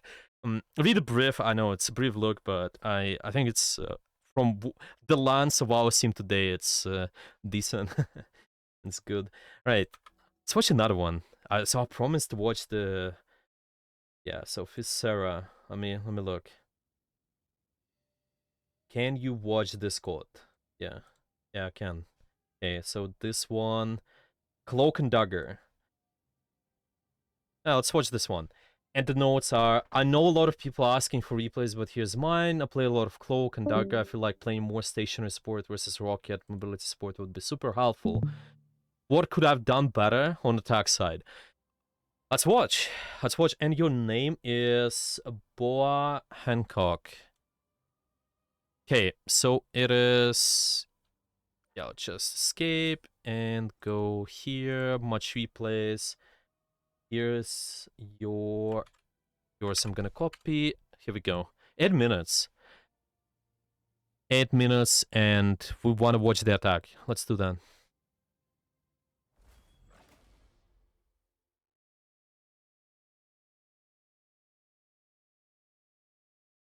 The right heroes could make all Okay, again, through the perspective of what we discussed before, on Cloak and Dagger, you don't have as much mobility, but we kind of mentioned that you can try to set up with your Cloak ability. Yeah, when you're in a Cloak form, you can just try to go up somewhere and go on the high ground. There's no disadvantage to do so. Try to take the positioning first, especially on defense, so I don't have to sit on the low ground here, like a lot of people do. Go up. Go take this up left or up right. I think up left is pretty frequent. Start is up left. You're gonna be fine. You will have a decent angle on what's happening over here on the up left. You have a decent angle towards the choke and the right side as well. So team kind of, they decide to play a little bit aggressive. Yeah, so a lot of people, they might ask, well, what do I do in this case? Well, in this case, just take verticality relatively to where those guys are. Where those guys are playing. You can't do that. Maybe try to go on the bridge or yeah, sometimes obviously if you don't have the bridges, then you can play low ground, but I would definitely start, at least like lean towards the one of these high grounds first, just in case, and see what's happening there. Okay, your team. Okay, so this one is interesting. So they're one member. They're trying to just secure the point, right? They're just trying to go on the point. They're pretty isolated, while the rest of our team is over here. What do we do? Yeah, on support. So Hmm? here, I have to give you a little bit of backstory on this. This was me and my boyfriend were queuing together, and this is a random comp match. So it was a little weird. There's a reason I chose this one because I feel like sometimes when you go into groups with other people, like you can't really control Exactly. like what they do. So that's why I really chose this one. So I can see what I can do from my perspective or from him as his perspective as the tank to try to help without communicating, I guess, Exactly. is Mhm. really what I was looking for. Exactly. Yeah, and oh, sorry. Yeah, the attack side. Yeah, the attack side, something you wanna look at more. But yeah, to just give us a quick breakdown on what do we need to do essentially. Overall, if you also do queue with the tank, ideally, you guys can also call out for playing around one of the tops over here. So it's this one or that one on the right side. I think it's the best spot, so you kind of establish the pressure just around the objective. It's easier for you guys to control the point. But in case maybe you play with randoms, you just notice people push up a little bit more. It's always good if you focus on the main fight first. You establish a pressure around where most of your team is. Try to play with them, win the fight first, and think about the objective second. A lot of players, they make that mistake where they go to the objective right away, but you don't need to. You can just spend your time, invest some of the time into getting the kills, making sure you able to win the fight, and then later we can just go back in. And yeah, let's focus on the attack side. Of course, we can do that. Doesn't matter as much, but yeah, the ideas, the same ideas will apply. Yeah, what do we do? What do we do on? Yeah, the attack side is when things kind of started falling apart pretty Yeah, quickly. exactly. Let's watch. Okay, so we're starting again. I think it's gonna be a difficult point to break through, and if you guys are able to get some map control going on, like with Strange TP, I think it's really nice. Usually, that's what Luffy is doing there. It seems they placing the TP. It's pretty common to place TP on top right first, and then from there you guys can go. Let's watch where do we place it. Yeah, so we place it right on the top right. It's fine. Listen HP pack. Oh, by the way, I think there was a question. Why do we place this inside here, inside the room, instead of... Because of Watch Doctor Strange replay, some people asked, yeah, why do we place it here? I got it now, yeah. So this one, it gets you more map control. Basically, this one, I have an access, and this is open space as well. I can try to go here, I can try to go here, I can try to go there, versus being stuck inside the room, and where a lot of people actually prepare their fire. A lot of times, they're gonna have the crosshair right on the choke, and it might be not as comfortable, even inside the building, right there. Again, tight space, I think it's difficult. I think if you have more long range damage going on, especially, it's alright. And you also have this another HP pack, by the way. And just for, yeah, I remember there was a question on that, I think. Yeah, okay. So, but this one is decent. Okay, let's keep watching. we start with setup, and then we kind of keep fighting over here for the angle. Yeah, our just positioning wise, yeah, controlling, making sure we, yeah, well, first of all, taking the position, controlling, and using the position. What we gotta do? Well, we actually took the position from the enemy here. Yeah, once we push the hawk away, I think it's fine. Later, though, when you're in control stage, and this is important, what I get a target.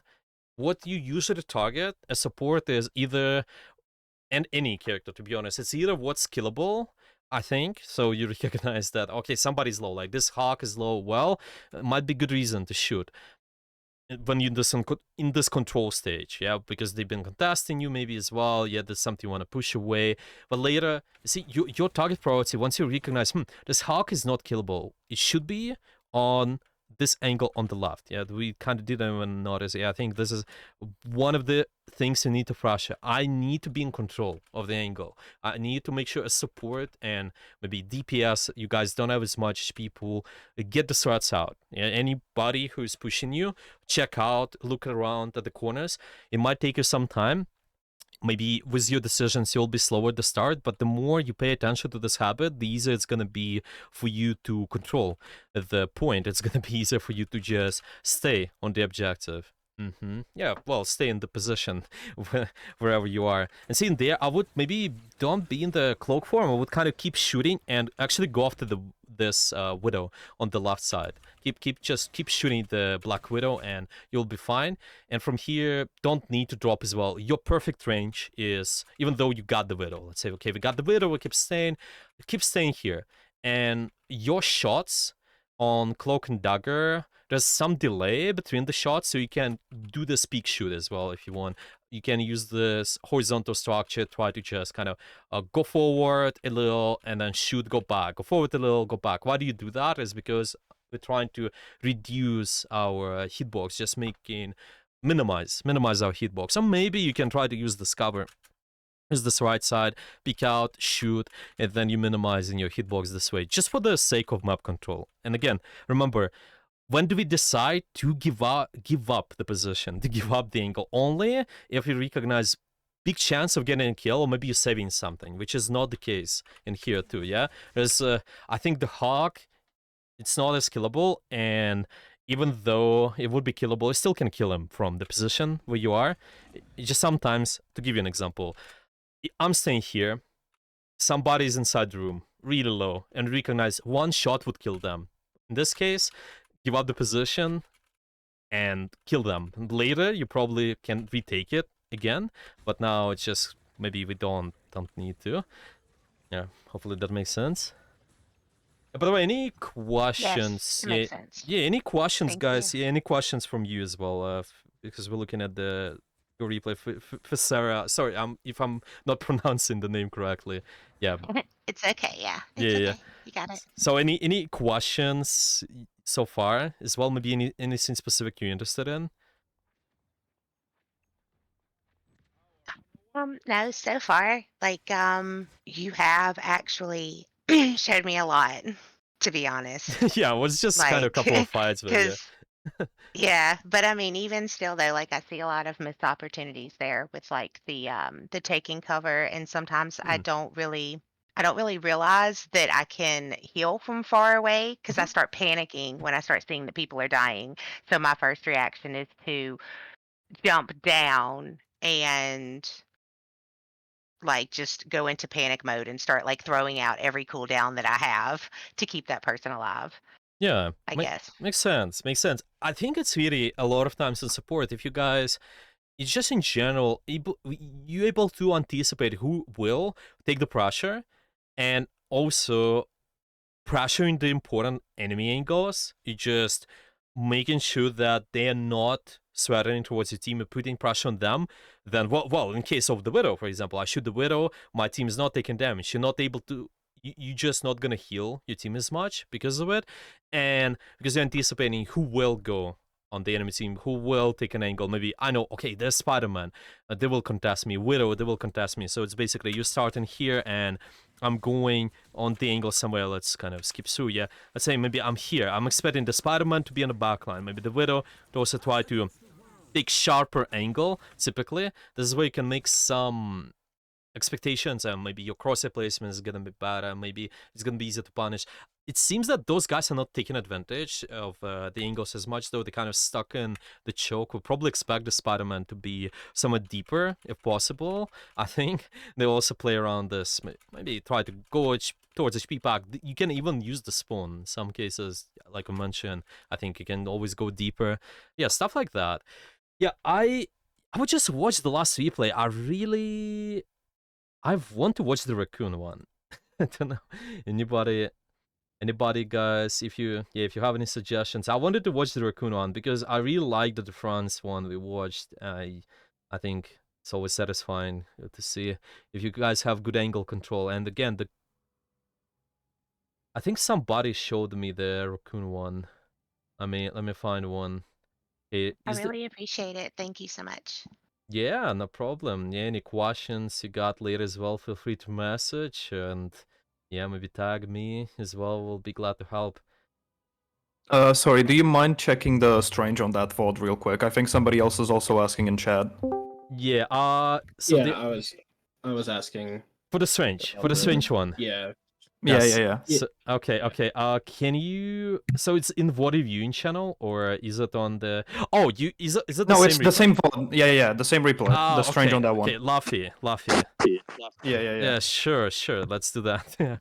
Same Thank replay. you. Yeah, it's more from like I play Magneto as a main tank, and so it's more like I feel like a lot of times I die because maybe my positioning is bad, but I mean people play Strange as a main tank as well because he's a giant shield. So Yeah, exactly. And we actually reviewed some of the. I think we watched Defensia as a good example. Again, you guys can watch it later.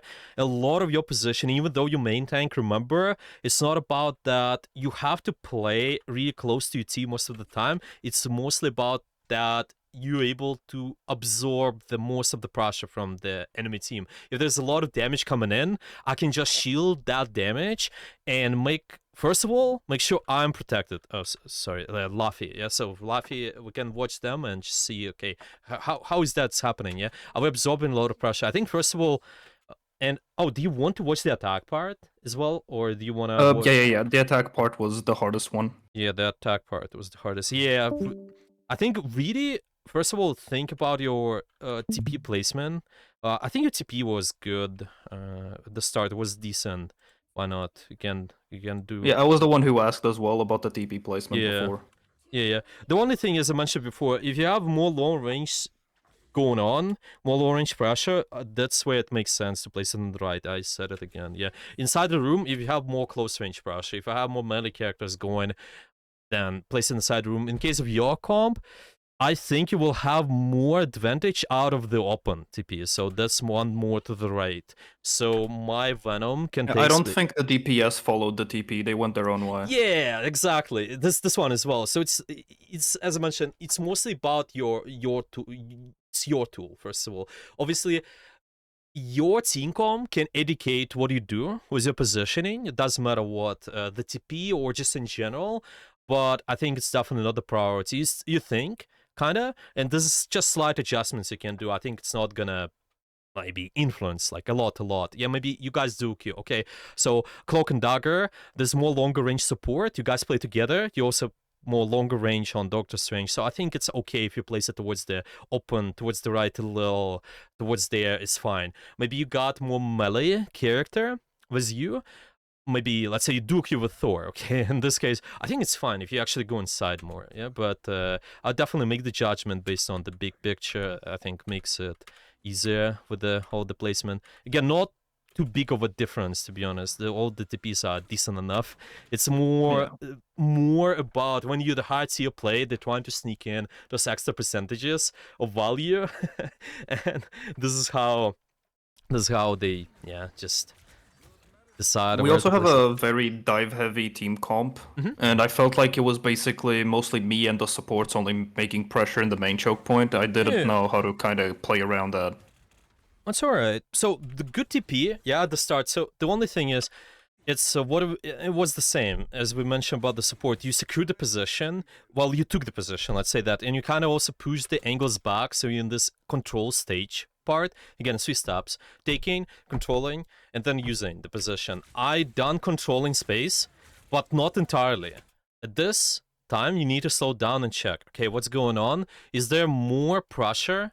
My team, well, maybe you're gonna receive, or my team's gonna receive, and just clear active angles, clear important angles. By the way, I might do a class on that later as well. I think it's a good topic, just target priority. I think somebody's asked about that as well. But yeah, basically, we're trying to watch and see. This is scary, more scary.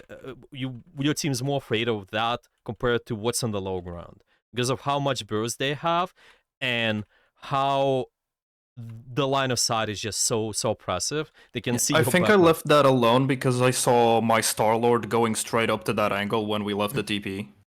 Yeah, exactly. But the thing is, do you know that Star-Lord is gonna deal with them? No. Are you sure? Yeah. So this is exactly what I would be careful with. It doesn't matter. So ultimately, ideally, you guys, all of you, focus this widow, no matter what, because this is more important.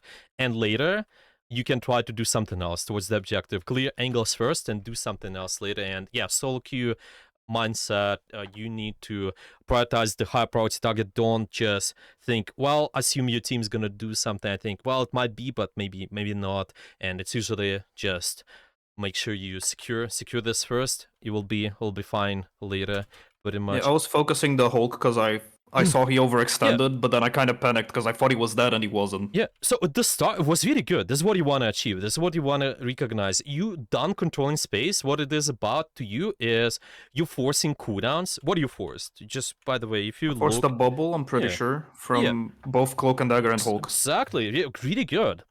You done trading and you use nothing almost. You use a tank. You just have your shield up, and this is good enough. Maybe use your this is like push some damage ability. Yeah, let me go back. Yeah, use the E. Yeah, use it. It's fine. E 8-second cooldown versus their 2 cooldown's really good. So I'm done controlling space now. Keep doing that. This is where you can be more slow. I think just take the time. Keep applying pressure and. Clear the enemy Widow, clear the enemy Black Widow, and later you can decide, do I use the position? How do I use the position? Do I push forward or do I pull back, depending on the situation? I think in here, if you play it correctly, if you clear the Widow, I think you will be fine pushing forward later, but give up the angle only if there's a good reasoning. Yeah, there's like, you don't need to. So take it slow, I think it's fine. By the way, with the things, when you practice anything, it's always better. Because maybe anybody, if you watch big streamers as well, they're kind of fast with decisions. A lot of people, they try to just make sure they do the same. Yeah, they make sure they copy their decisions, the fast decisions. You don't need to. You can just start being so and good first, and later you can build up the speed. It's fine. It's like doing any sport, like maybe you go in the gym, again, you start with good techniques, you lift up the weights really slow, and then later you can be slightly more faster and such. Maybe you can add more weights, and it's kind of similar in the game. It's kind of similar in sports, so just more patience would maybe secure you the top, okay? And the next time you just need to repeat the same stuff. I would just try to, because you have verticality, maybe not exactly play here, but set up top right, and this way you can also try to establish higher quality pressure. You kind of think, okay, because you follow the cycle, just in case you, first of all, not getting poked as much, maybe not getting your defensive abilities forced, and another thing, yes, you might just isolate somebody. Maybe they'll try to push you. You can punish them. You can use your abilities, your E, maybe get close. Maybe if this is not happening, then maybe you recognize, well, somebody's low over there. You can decide to drop. You can just decide to push the rest of them if they're quite low. But first, I think it's fine if you use a chef to set up even. It's all right. It's kind of... one of those things where if you have mobility on the character, you can use your mobility first to set up, and second, you can have it as an escape once you attack. Usually, it's the most ideal way to play. For example, Venom, I can just go deeper with my swing, set up on the angle really deep, and then try to do something after. Try to do something from the angle once I got the swing back, pretty much. Okay, in the class, Let me see. The question, the class last night, Mills talked about staying the high ground for that particular place on that map. Yeah, exactly. I'm just reviewing through our ideas, yeah? Why it's bad to give up the high ground. Yeah, just high ground is also good reason, and yeah, we want to keep that. We want to keep that going. But it's also, we still can control space, and we're also not done with controlling the angles. We still can keep using this to our advantage. We don't need to. Yeah, I just want you to make sure that you not only remember the spots, let's say that, yeah, you not only remember in the spots where you can stay more, but rather transition those tools, which we're going to talk about, to any other spots. Of course, we can use it as an example, but yeah, all of those ideas are universal. That's why I'm saying, yeah, we covering more fundamentals, use those anywhere. Of course, there's sometimes exceptions, sometimes maybe depending on situation, do something else, but we also covered some of the most common exceptions too. So hopefully that makes sense.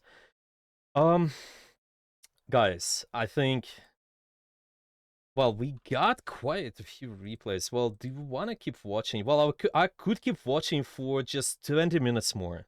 Well, 25 actually. And then I will need to go. I can watch 2 more. We have Salak. Okay. Can watch Salak replay. Right. Oh, by the way, Luffy, do you have any questions? Or do you want me to add something? You want me to maybe watch a little bit more? No. I think I got it. Thank you. Oh, good. Okay, can we watch my rocket? Sure. I personally... Okay, let's watch Salak and Rocket. I actually wanted to watch Rocket as well, because we got the France as an example too. What's the France example? Berry Blast. Where's your replay? How do I find it? Okay, Berry Blast. Oh, I got it. I got it. Okay, do you have any notes on this game? Oh, sorry. It was. Let me read the notes. Okay, Rocket, Silver 1. And that's it. Okay, let's escape this replay, and we can start with yours.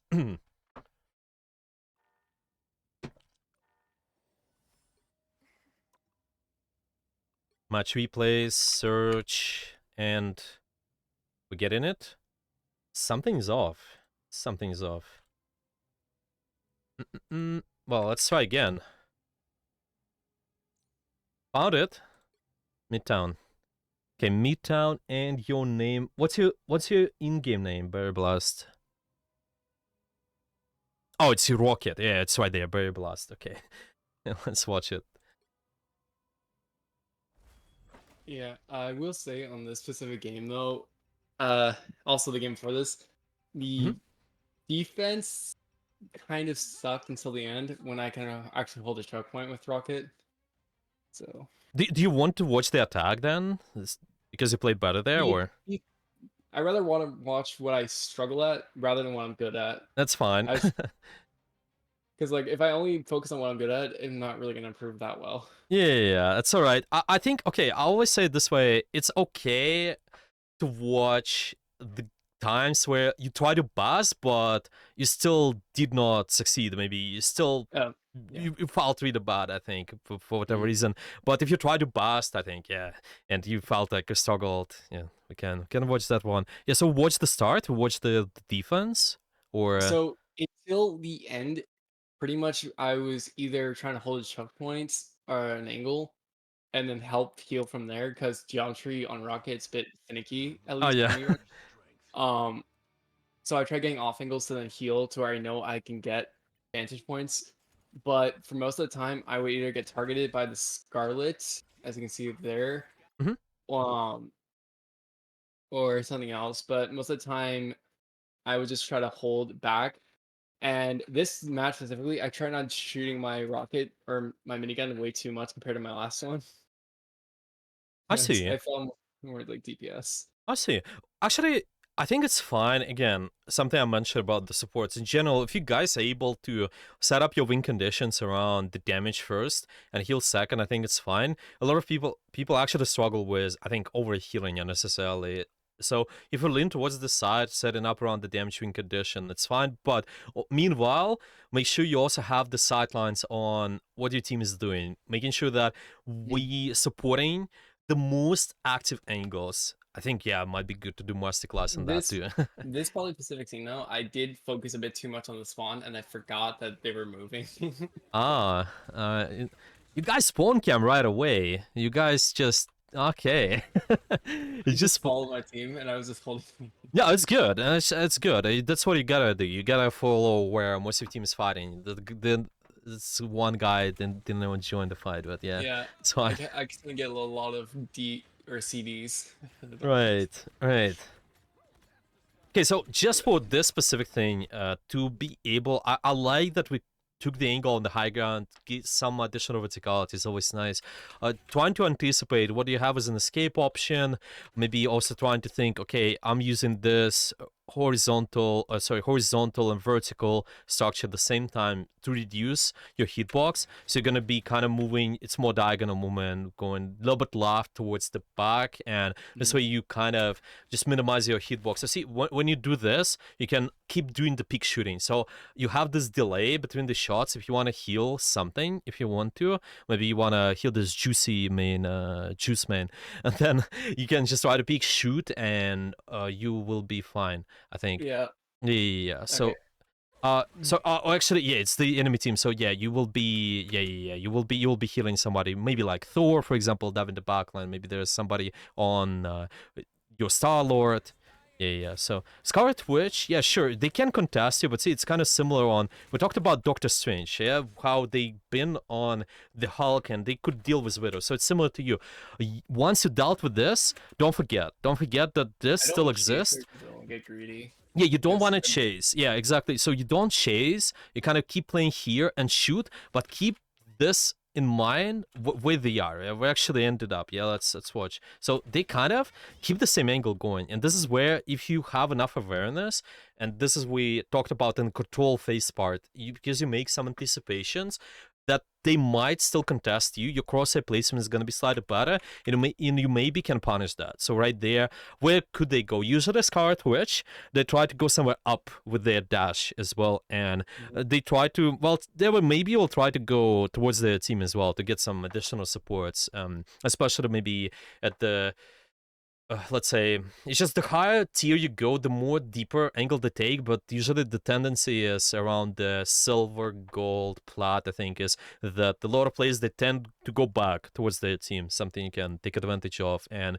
in here they using more verticality, yeah, just going up, and we can put the crosshair right there and keep shooting. I think it's fine. You can maybe even punish them. It's just making it easy, yeah, showing just how our awareness can help us to stay on the angle. Just be aware. Remember the Franz example, by the way, watch if you had a chance, of course. I think it was at the start. Yeah. We talked about using dash. If they commit something, using the dash and just escaping, yeah? And then we can try to do stuff. Yeah, so these guys, one shot they pushed in, yeah, like I said, they pushed in way too far, yeah? The fight is somewhere different and we keep fighting the spawn. Yeah, in this case, I realized that. No, yeah, so in this case, you just, it's fine to maintain verticality, let's say, but you gotta change your angle depending on where the fight is going. So we gotta change, and you will repeat the same process. You kind of take the position, make sure you're in control. Let's say maybe if my card is pushing over there, well, maybe I can take this high ground over here, maybe I can take this high ground over here. Take the position first, make sure you're in control. Who might contest me? Maybe it's Storm, maybe it's Punisher, maybe it's Scarlet Witch. They keep going on the angle as well. Yeah, push them back and later use the position, because you need to stay within the active angles. You need to support the most active member on your team. Like I said, this is one of my few matches I play Rocket. Mainly, I'm only playing Rocket now to try to climb up the ranks, because I play off tanks mainly. Yeah. Penny and Captain America. So when I'm holding a position with Penny, I don't really tend to follow my team more as like holding a choke point and then waiting for them to come back. Like, I don't run to my healers, I run to the nest, because I always put the nest behind a wall and I put it near the health pads in that case. And then I make it where my healers can come in if they need to, because they will be helped by all the mines. But yeah, it's fine. Yeah, what you mentioned, yeah, it makes sense as well. By the way, when you're trying to learn new character, just kind of establish new habits, I think. Usually it's fine, maybe don't be perfect at something else. Yeah, let's say, okay, maybe you're trying to take more angles on the character. Yeah, you don't need to focus on just making sure you also do something else perfectly, like kill the most active members, maybe even using your ults. It's okay to just take it one step at a time. It's just an addition. Yeah, this is something what you can aim for the long term later. I think angle wise, yeah, I like the idea. Yeah, the idea is nice. The verticality, we kind of played around that really well. Let's watch just another fight where we're gonna take the angle. What are we gonna do? Is that exactly? So we start off. It's just the main. You're using the dash. Okay, it's a dash to escape slotted. The enemy team, they got an advantage. Yeah, Johnson is also the Namor is also in the game finally, so we can take advantage of that too. It seems like we got a little bit lost. So this is where basically at this point I think you can try to take advantage of verticality, but again, do it in a way so you set up depending on where most of your team is. This time you're trying to take it slow, thinking, okay, what a position I take. I look around, check where my team is. Okay, I think the first thing you can look at is where your tanks are positioned. I think might be really good. For example, my Thor is coming back, so this gives you one hint that, okay, I cannot be out in the middle somewhere. You usually want to make sure that the tank's pressuring first. And this way you can make a decision again. Just try to set up, take the position, and make sure you, have the good angle. Accordingly to your predictions. It's not it's okay to not be perfect, I think. And oh, by the way, I read the chat. I have a question about this before we go to another POV. What is the question? Sorry, I just was reading that. Yeah. y- yeah, I was watching when they were all like I guess grouped up, all trying to take the angle at the same time, because at one point there was the Rocket and the Invisible Woman and the Thor all contesting one angle. So Oh yeah. wouldn't it be better to try to go to a different angle when you're playing on defense versus having two healers and a tank contesting just one area, and then you have two Yeah. DPS? Like, Yeah. do you understand what I'm trying to say? I know it sounds really crazy, No, this but is good. I was, Mhm. yeah, because like if you're playing a character that's as mobile as Rocket Raccoon, Mhm. like, and you look behind you, and all, you know what I'm saying, and you have two other people behind you. Mhm. In that moment, couldn't you just say, okay, well, I'll go take this other Yes. angle over here, or vice versa? Yeah, definitely, yeah. So this is really good. Usually, yeah, because you're more mobile. Again, for anyone who watched the front example I'm referring to, they've been taking really Yeah, deep that's the one angles I and was referring to as yeah, well. Yeah. exactly, exactly. So I think it's really nice if you can try to take deep angles, and it's just if the map allows you to. I'm thinking, what other options could be for us? Well, if we have some of the angles here set up on this high ground, possibly I think might be okay. Yeah, I would even prefer trying to be, if we spawn cam especially, maybe be on this another side, for example. Might be okay, but let's say most of our team is here, then we can be also up on this high ground. It just sort of works as well, because eventually the rest of the team drops here. So it's the start. Yeah, let's just go back a little. Yeah, this is when I think the Thor, some of them, let me watch. So it's Thor from was here. already dropped early. He came Yeah. back when he Yeah, got so, low. so it's works sort of, but yeah, the general statement, like trying to go deeper, I think it's fine. It's just in case of the spawn feels a little bit awkward at the start of the fight. It's just later, your transition later on, I think this is what matters more. The start of the fight, yeah, well, okay, of course we can maybe think about the right side as well, but if you're really aggressively holding the spawn, you don't have, let me see, do we have a good angle to even shoot? Because if you just spawn camp, I'm not sure. Well, maybe, for example, my team is in the left window, just purely holding left window. Well, I could maybe use just to slide it to the right, but then eventually when they got in towards this sideline, then you can use maybe this bridge over here, or maybe, so I'm trying to speed up, it's not working, that's fine. Maybe I'm trying to use, here. Oh, sorry, what was that? For this specific angle I picked, I was thinking of the geometry of bouncing between. Yes, at the beginning I was missing because Yeah. I was hitting the low thing, but with Rocket, I have to keep in mind the geometry of where I'm shooting it, because it will bounce and it might heal for like a couple ticks. and slow down near them. But if I'm not getting the angle to where I can bounce them correctly, it's not going to be efficient. Yeah, so it's some small things like that, but honestly, in my opinion, it's the mostly you don't have perfect angle if you guys spawn camp, so it's alright to me. But later on, yes, you obviously try to lean towards the direction of I'm trying to take deeper angles, especially the more the game plays. Maybe at the first point, yes. Maybe the second point as well. We mentioned about just making sure you set up accordingly to where I'm looking that just where the fight is and taking the angle accordingly, verticality and such. But yeah, it's kind of like that. Yeah, I know it's brief look. Maybe there gonna be any Yeah. questions. I just wanna. Oh yeah, any?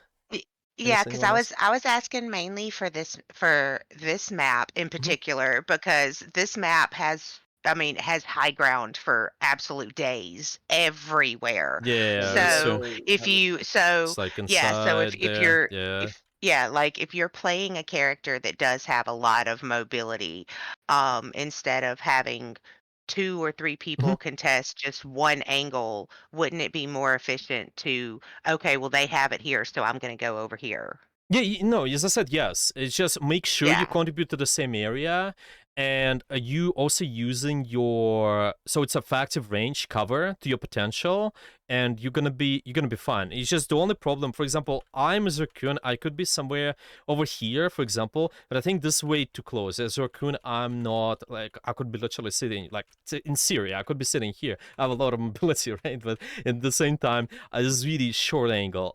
This, on the other hand, this is long range angle, but bigger, kind of deeper angle.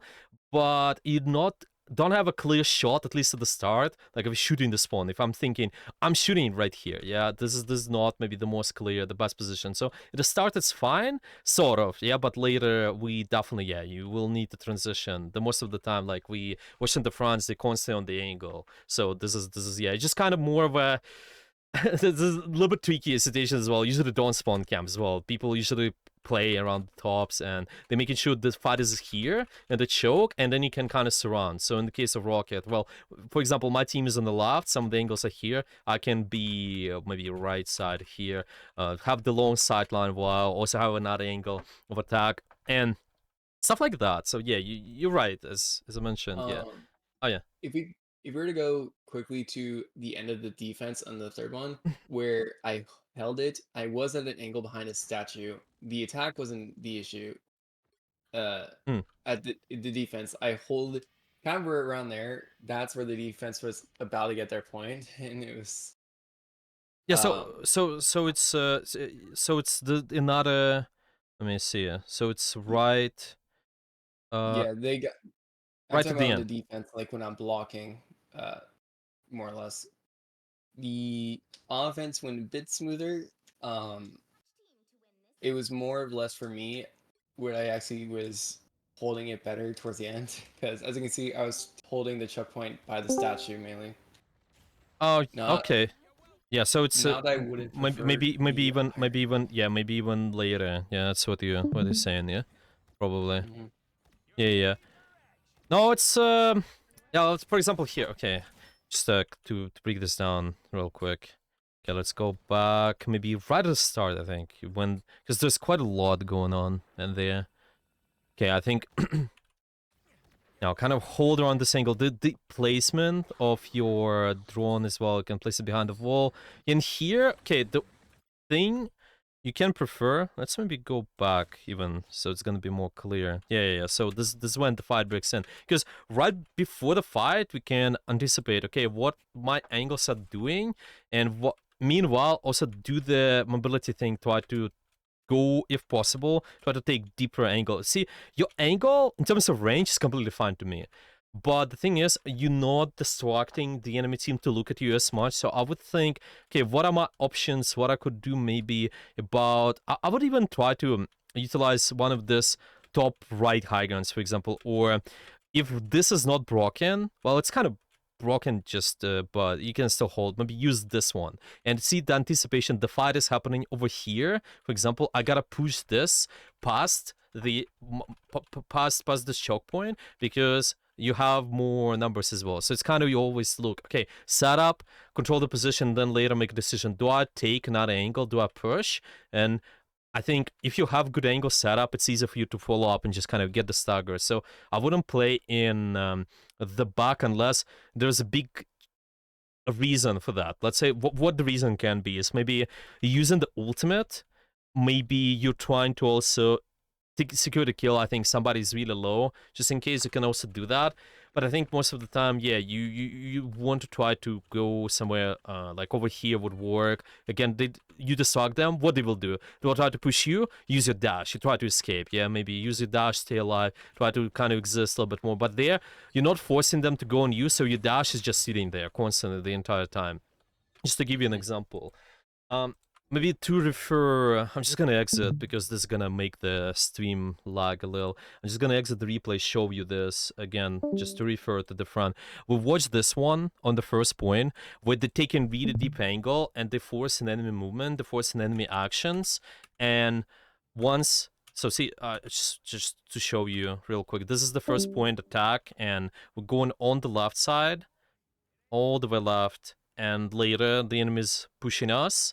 They will push us, I think, the Doom, they will push us, and we're using the dash to just survive. That's basically what we gotta do more. And of course, it's not too over long range angle, but you also not like a sniper character too. You kind of holding around mid-range angles, in my opinion, Raccoon, so it's fine if you don't have like too long distance, it's fine. Rather set up first, making sure you kind of set up on deeper angles, start to distract them with your mobility if possible, if the map allows you, of course. Like in the case of the choke, where we've been just sitting, shooting their spawn, I think was alright, sort of. There's been maybe no good angle to take to go around, but here, yeah, if we have the chance to do so, this is how it looks like. They go on you, use my mobility, play around the walls, making sure I just kind of sit on the angle as much as possible too, and make them punish. All right. Yeah, so final, yeah, I think let's just spend final 5 minutes. I will need to go soon, but maybe any final questions for this class? Just anything guys you want to ask, because I think we covered pretty much everything. There are not too many slides, but I just wanted to dive deep into this, and this class is really connected to the timing one as well on the first week. You can watch it as well. I'm gonna link all the materials. It's gonna be in the document. You can watch this later. But any final questions? Maybe if you wanna unmute, ask the question. Just maybe anything general, maybe specific. But yeah, what's not requiring me to look at the replay specifically? Thank you so much. Yeah, no problem. I'm glad to help. And by the way, guys, take advantage of this here. I also posting materials. All the links are at the end of the presentation. I'm posting some free VODs. You can watch those. I'm posting free materials on the channel as well. And this one is, yeah, I'll send it to you. Right, I see the sleep is typing. Sleep. Oh yeah, you've been asking for the Psylocke. Yeah, I think with this one, let's get it on another day. Let's watch it on another day, if possible. By the way, we'll watch the Psylocke one on the first week. The first week there was good masterclass. I think I watched Sparker. I'm Psylocke. We talked about how you can take deeper angles usually, because I'm Psylocke, you have a lot of mobility too. Thank you for spending so much time today. Hope to review another time. No worries. Yeah, all good. All good. If you have any suggestions, you can also put those in feedback. I'm trying to keep those simple. I know it's like organized, just more in the text format, but hopefully all those examples are prepared to you. Those make sense. You can watch those just by yourself on your own. And any questions, let me know. I watched it and it was great. I tried a lot of that feedback and replay. Oh, perfect. Yeah, a lot of the connections as well. We talked about the setup and timing. I just wanted to dive deeper. 3 steps. Yeah, take control, use the position. Take control, use the position. If anything to get away out of today, just keep doing that. Take it slow, take it slow. Hope to make you proud and diamond. Of course. Of course. Yeah. All right. If you guys don't have any questions, then I'm gonna stop the recording and I'm gonna save it. Got any questions later, let me know. But was a pleasure. I had a lot of fun today, learned a lot of new stuff. It's been fun to watch those examples too. I actually didn't have a chance to watch those fully, but yeah, I just knew the players are good, just recorded those for you. Thank you so much, appreciate it so much. Yeah, thank you. Right, guys, I'm gonna end the stream. I will see everyone later. Good luck.